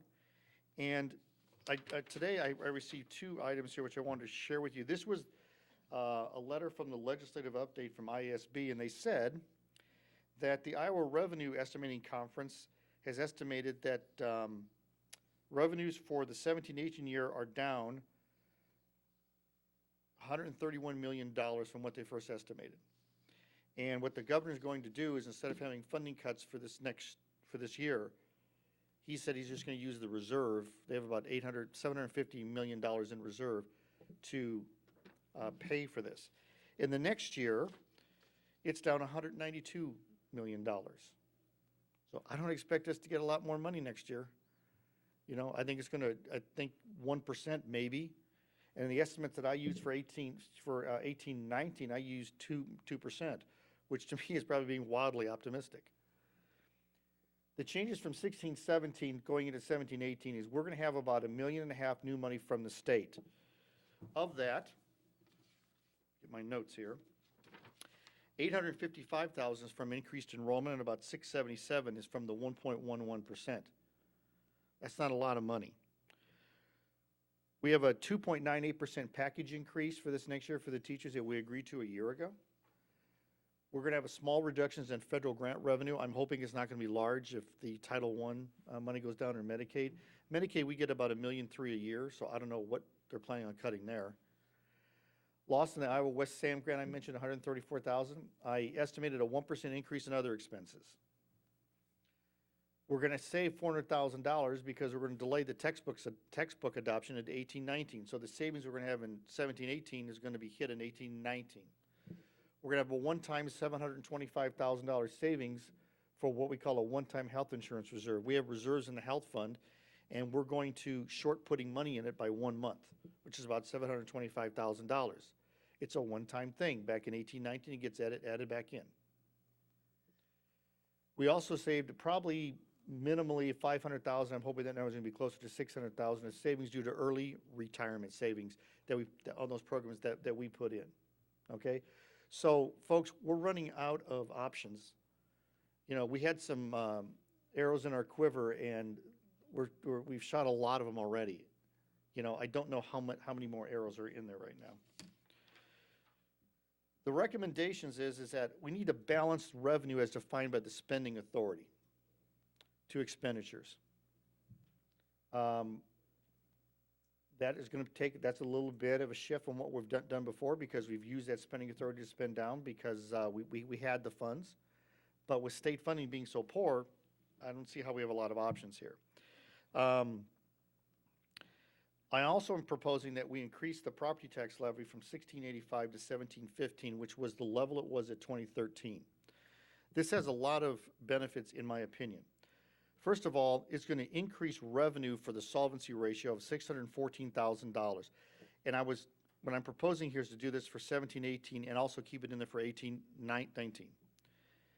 That's the 614 that we would get an extra property tax fund is roughly 10 teaching positions. It has a positive impact on the solvency ratio, which I'll show you in a minute. It has a positive impact on the cash reserves. State is freezing the rollback of the payments to districts. So what has happened is they did a rollback of commercial and industrial property taxes. And they're capping it now. They're saying, well, yeah, we said we're going to keep funding that, but we're not going to do it now. Okay? So we're capped. There may even be a cut to it. But at the very least, they're going to cap it. So we're not going to get any more money next year than we got this year as they keep rolling it back. The increase to the taxpayers under my proposal is very, very minimal. If you have a house that is appraised at $136,000, for tax purposes, it's about $75,000. That increase is $22.50 per year, or $1.88 per month. That's less than the cost of a beer, a hamburger, a pack of cigarettes, whatever you want to say. But for what we have to do to shore up things, I'm offering that I don't think $22.50 per year on a taxpayer that would have a house valued at that is asking anything that's out of line. This is the levy rate. This is the levy rate from 13-14. And the right two columns show no increase in the levy rate in 17-18, and then the proposal for 17-18. And essentially what ends up happening here is down below, the cash reserve levy is kind of the plug number, if you will. And that's where the extra $614,000 comes in. You will notice that the management levy, which is kind of in the middle of the page, I've dropped that every year. I actually start moving money up into the general fund and dropping the management fund down to preserve spending authority, and, excuse me, not spending authority, to preserve solvency ratio and have the cash balances. The management fund is used to pay unemployment claims, or insurance other than health insurance, and early retirement money. The fund is solid, which I'll show you here in a minute. You can see the voted PEPAL. We had the increase for this current year for $1.34. That will not change in there as well.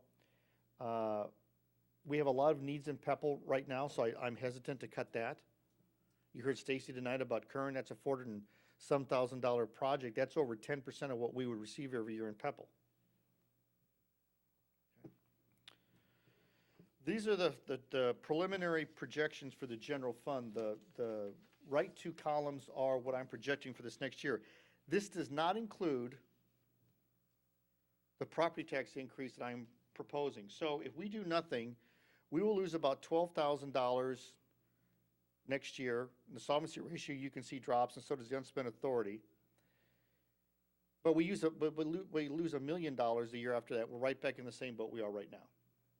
We haven't gained anything, and all of a sudden now our solvency ratio and unspent authority are even worse. Okay? Now, if we raise the 30 cents, as I mentioned before, it doesn't help the unspent authority, but it does help the solvency ratio and helps shore up our cash reserves. And that's what those two numbers are going to get affected by. If we would increase the levy rate, that $12,383 loss is going to turn into a surplus of about $600,000. And in 18-19, if we kept it the same, we lose $400,000. So we gain about $1.2 million in 2 years instead of letting this erode even further. The 18-19 assumption is a 2% increase in state aid, which I said is probably wildly optimistic. I estimated flat enrollment because I don't know what enrollment's going to be. We're going to lose SAM funding again at $134,000. 1% package increase, we know we have that for the teachers next year. 1% increase in other expenses. We're not going to short the health insurance reserve at this time, at least that's not the plan. And they will be buying $400,000 of textbook purchases for that next year. Switching over to the management fund, and I put this in here because I think Bill had a question at a prior meeting about paying for this. We have a very good cash reserve. We started out we started out this year with about $2.5 million in cash. That's that bottom left number on the 15-16 column. And you can see what I've done is that we have property taxes that I'm estimating coming in for the next 5 years if we kept the levy right at that rate. We get an insurance rebate every year. I'm just estimating what we got this year, a little bit less. Unemployment claims the same. I'm showing a 3% increase in insurance premiums, which likely is a little high.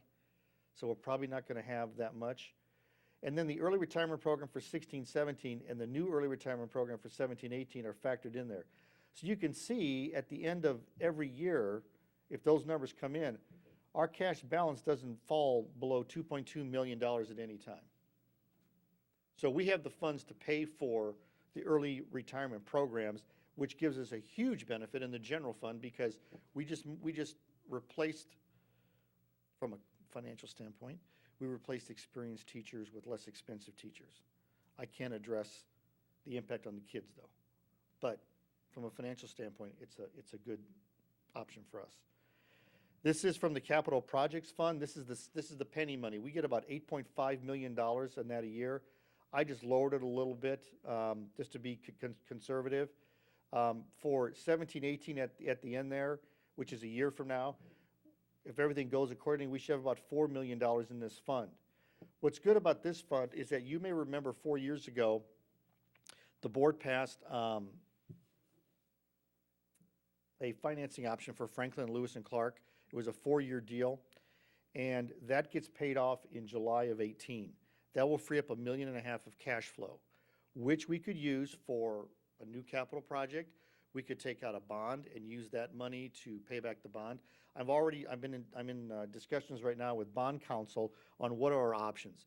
If we just had the $1.5 million and they didn't extend the save, what do we do? If they extend the save and we could refinance some of our debt, is that a good idea? Because interest rates may be higher or lower as interest rates are going up now again than what we currently are experiencing.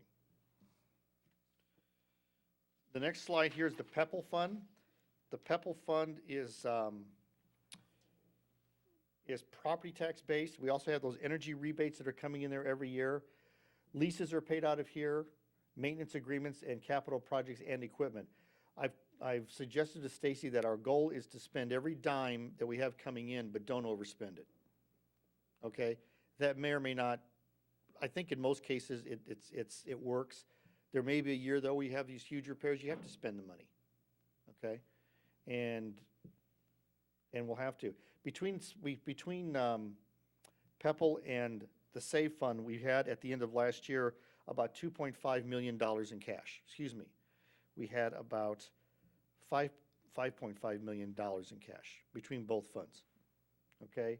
And I'm trying to keep about that because in case there's an emergency or we've got to pull some money out for a large project, we have those funds available to us. The bond fund is used for repayment of all the principal and interest. The revenue source are the transfers from the SAVE fund to pay off those bonds. It pays the interest, it pays the principal and any fees. Bill asked about the sinking fund and reserve fund.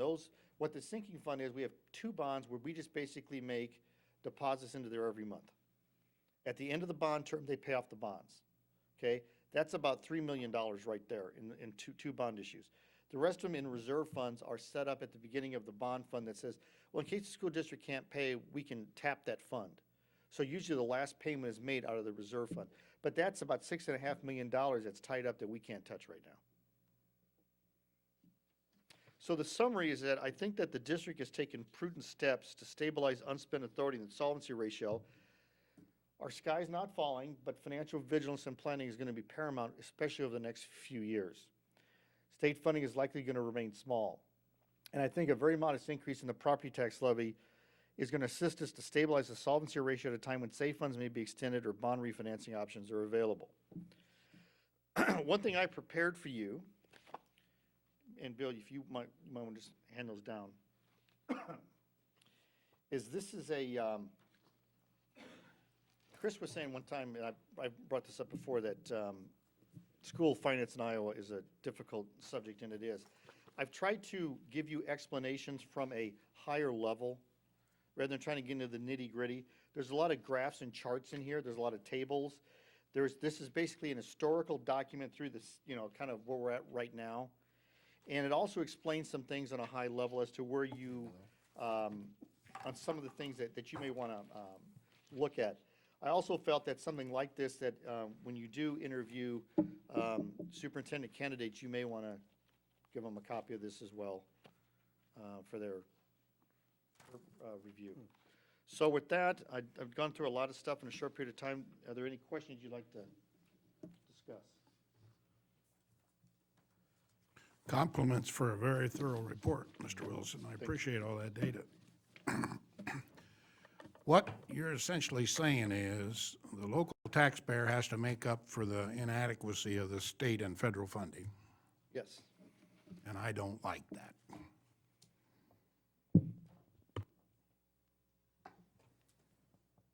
The money's got to come from somewhere, and you're right. If the state's not going to fund it and they're going to cut grants back, the local property tax owners are going to be on the hook. And, the deal is that we had told the state this was going to happen. We'd say, you keep having these, you guys keep complaining about, well, we want to cut property taxes. Yeah, so do I. Okay? But if you keep doing what you do at the state, they're going to have to go up. I've talked to my counterparts in other school districts. They have to raise property taxes as well. Some of them are having some financial issues, and their citizenry does not want to raise the property taxes, so they're kind of in a real tough spot right now. I just want to fix a potential problem coming down the road. If we have to wait 2 or 3 years, I might come back and ask for $1 increase, because it's non-sustainable the way it's going.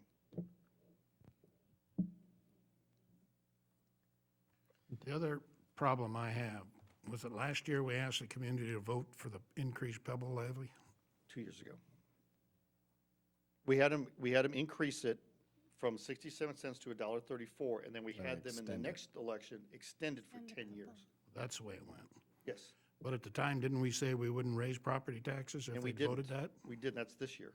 We did not raise them. Oh, the implication was only for 1 year? Yes. And I said that twice at the board meeting, that I can tell you that we won't raise them for the 16-17 year, but I cannot guarantee it after the 17-18 year. And if we did raise it, it would not be because of that PEPL vote.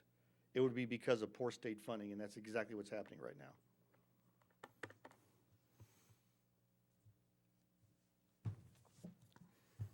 Any other questions? Well, I guess I could say that I contributed to the loss in funding because I took advantage of the state rollback that they offered commercial property. So I guess if you want to lay blame, I'll take part. I'll take part of that blame, but I won't take the full $3 million that. I was going to say, is it worth $3 million? No. And how many years of service on the school board? But I think I did, however, though, receive my new assessed value for my property. And for the 17-18 year, my tax evaluation went up almost 80%.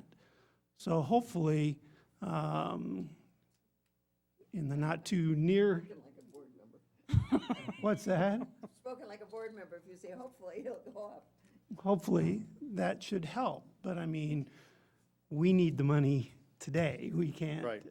Yeah, we can't bank on what may happen in the future. But If property values go up a lot in this next year, like I said, we're a year behind.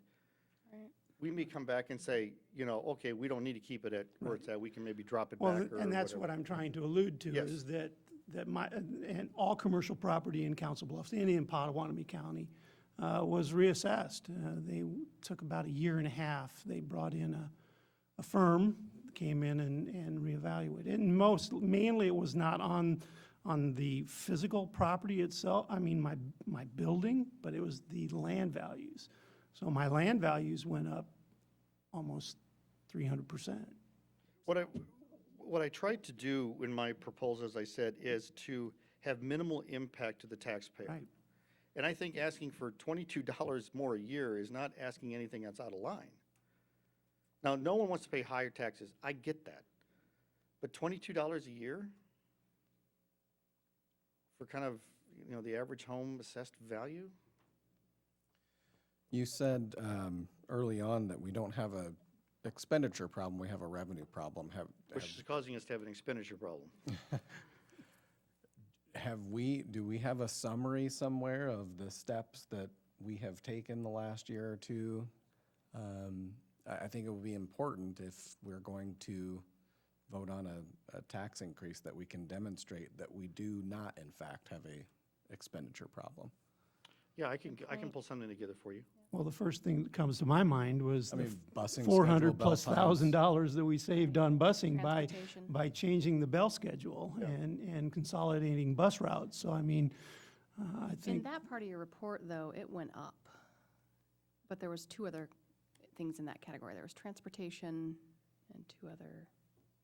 Yeah, so in that grouping, what's in there is tuition out fees. That's what it was. So tuition Okay. out fees and transportation, there's a series of account called the 500 accounts. They're in there. Okay. So And it's because our open enrollment is Yeah. up. in out, this booklet, that you so finely put together. which I'll be autographing at fine bookstores everywhere, on page 24, it actually breaks that out, showing what those expenses are. What we did in this current year that we're in, Jill, is we moved out some additional lease expense. Okay. So we were paying. talked about that, I think. Yeah, there was about, I'm trying to remember the number, I want to say it was about $300 and some thousand dollars of lease expense, and when we redid the contract, we were able to redo it and have the lease contracts be 800 and some thousand, so I moved that over to Pepple. Now, that's going to short Pepple, but that was the plan all along. That's what we said we were going to Right. do. You also said that our goal should be to balance revenue according to Yeah, spend authority. spending authority. If we are able to do that, does our unspent authority percent stay the same? Yes. Go down less? Yeah, I'm not asking for it to be an increase. I think we could live at where we're at right now. I don't want it to get below 5, but we could live where it's at right now. So what that would mean is that every year, we may have to come in and say, what's enrollment? And we may have to adjustments. I told Bill a while back, he said, are you going to do a financial plan? I said, basically, the financial plan is this. If you keep the solvency ratio and the unspent authority ratio within that range, you're fine. Now, the hard part is to make decisions to keep within that range, especially if funding is low. But I would recommend that we look at doing that in the future, because if not, once that falls below 5, then you start to get kind of in a tenuous position. You really kind of got to watch every penny at that point, as some school districts have done. I think we've come up with some creative ways. I mean, if we can move $725,000 out of our expense for this next year to shore up the unspent authority and use our reserves in the health fund, I think that that's a good way to do it. We can't do that every year, though. Tell me a little bit more about the reserves in the health fund. What is that? So when you pay premium, we have a self-insured health fund. And when they set it up back in 2012, they set up so that you pay premium in, and then you pay your claims out. And what the reserve is that you have a buildup, basically, of cash over the time if your claims are below what your premiums are, okay? Which is what the district contributes? It's not employee contributed? It's both, mostly district, because we contribute so much per employee into the health fund. And then people have family coverage that they put in there. There's COBRA coverage that goes in there. But it's mostly what the district is putting in. And what's happened is that our claims experience has been very, very good. We haven't had an increase in health insurance premiums in 2 years, and we've suggested not to have one next year because our reserves are adequate. Our reserves are we paid about $9.1 million in claims. Our reserves are about $6.5 million right now. They probably need to be closer to $4.5 million. And so we're doing things like this. We're looking at some other creative things in health insurance for our staff, that we could use those reserves to provide more of a benefit to people that do have health insurance. So we just don't want to leave it sit there, because that's not doing anybody any good. It has to be at a minimum, but it doesn't need to be over a minimum. And so what we want to do is to try to use those funds in a very prudent way. Does there have to be a shared discussion since it's joint contribution about what we do with those funds? Under the changes in Chapter 20, Not anymore. that Oh. changed that.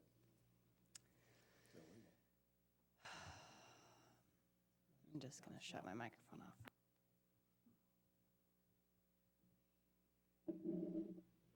Any other questions? And our safety programs, though, have been helping our experience modifier for our workers' comp claims as well. So, I mean, And that's paid out of the management fund. right. Yes, and you are correct. We've seen a large drop in our claims experience there, and that's why that fund has been doing so well. Because of a simple thing as a safety program. Mm-hmm. And what was the unemployment that is paid out every year? Unemployment claims, if we have any unemployment claims for staff who have left, that's paid out of the management fund. Okay. A lot of that, what I'm saying, is outlined on a high level in that booklet. Mm-hmm.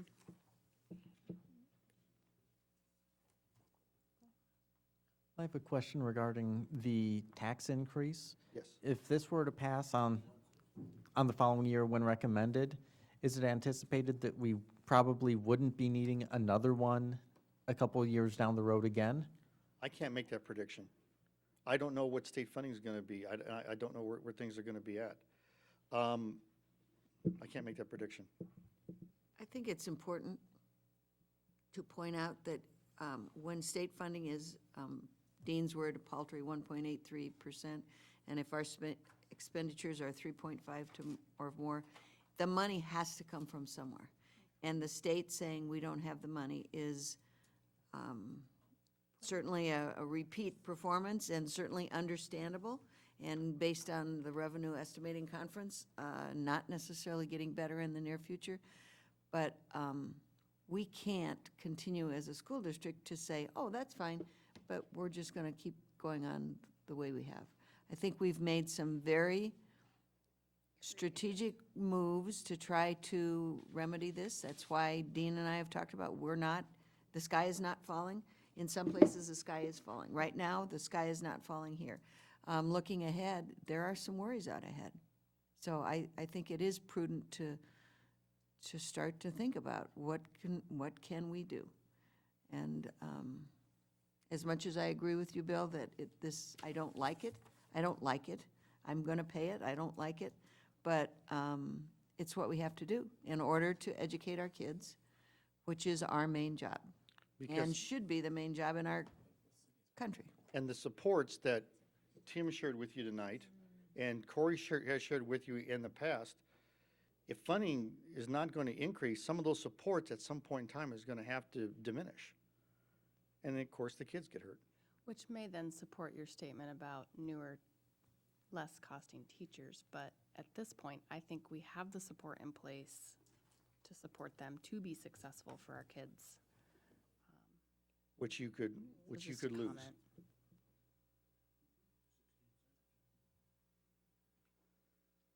Any other questions for Mr. Wilson or comments?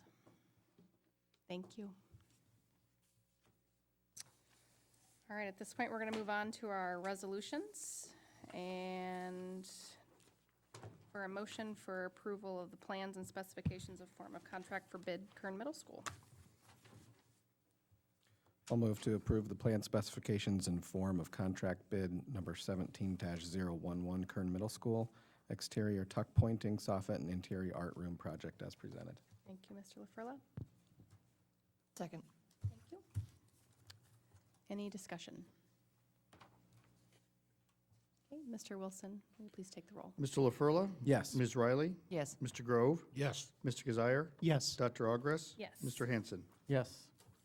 And motion carries. Next, we have policy approval First readings of the following policies: 305, school building administration; 308, consultants; 404, gifts to employees; 416, administrators' salaries; 419, appraisal of administrative staff; 422, travel expenses for employees; 502, compulsory attendance; 701, fiscal planning and business operations; and 707, use of credit cards, procurement cards. Do we have a motion? I I'll moved, oh, go ahead. Sorry. I'll move to approve the first reading of the policies as presented. Thank you. Is there a second? Second. Thank you. Any discussion? I have a question with the policy code 404, gifts to employees. We're changing anything received from, and the previous language was person related within the fourth degree by kinship or marriage, replacing that phrase to simply relative. Is there a reason that we're removing a definition that would say what constitutes a relative or not? Ms. Ostrowski. The Policy Review Committee, made up of administrators and some community members, thought it was just too confusing, and who would do the math regarding the fourth degree? But for your reference, I did look up Iowa code, and it does say the fourth degree of whatever that wording is. But the committee thought for clarity that relative would suffice. That's just our recommendation, but certainly the board can defer to the language in Iowa code. And the particular code is one of the legal references at the end of the policy. Yes, absolutely. Mm-hmm.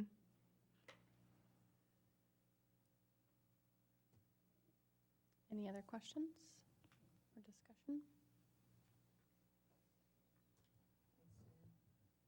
Mr. Wilson, please call the roll. Mr. LaFurla, Yes. Mr. Kazire, Yes. Mr. Grove, Yes. Mrs. Riley, Yes. Mr. Hanson, Yes. Dr. Ogres. Yes, and motion carries. Next, we need approval of our consent agenda. Is there a motion? I move approval of the consent agenda. Thank you. Is there a second? Second. Mr. Wilson?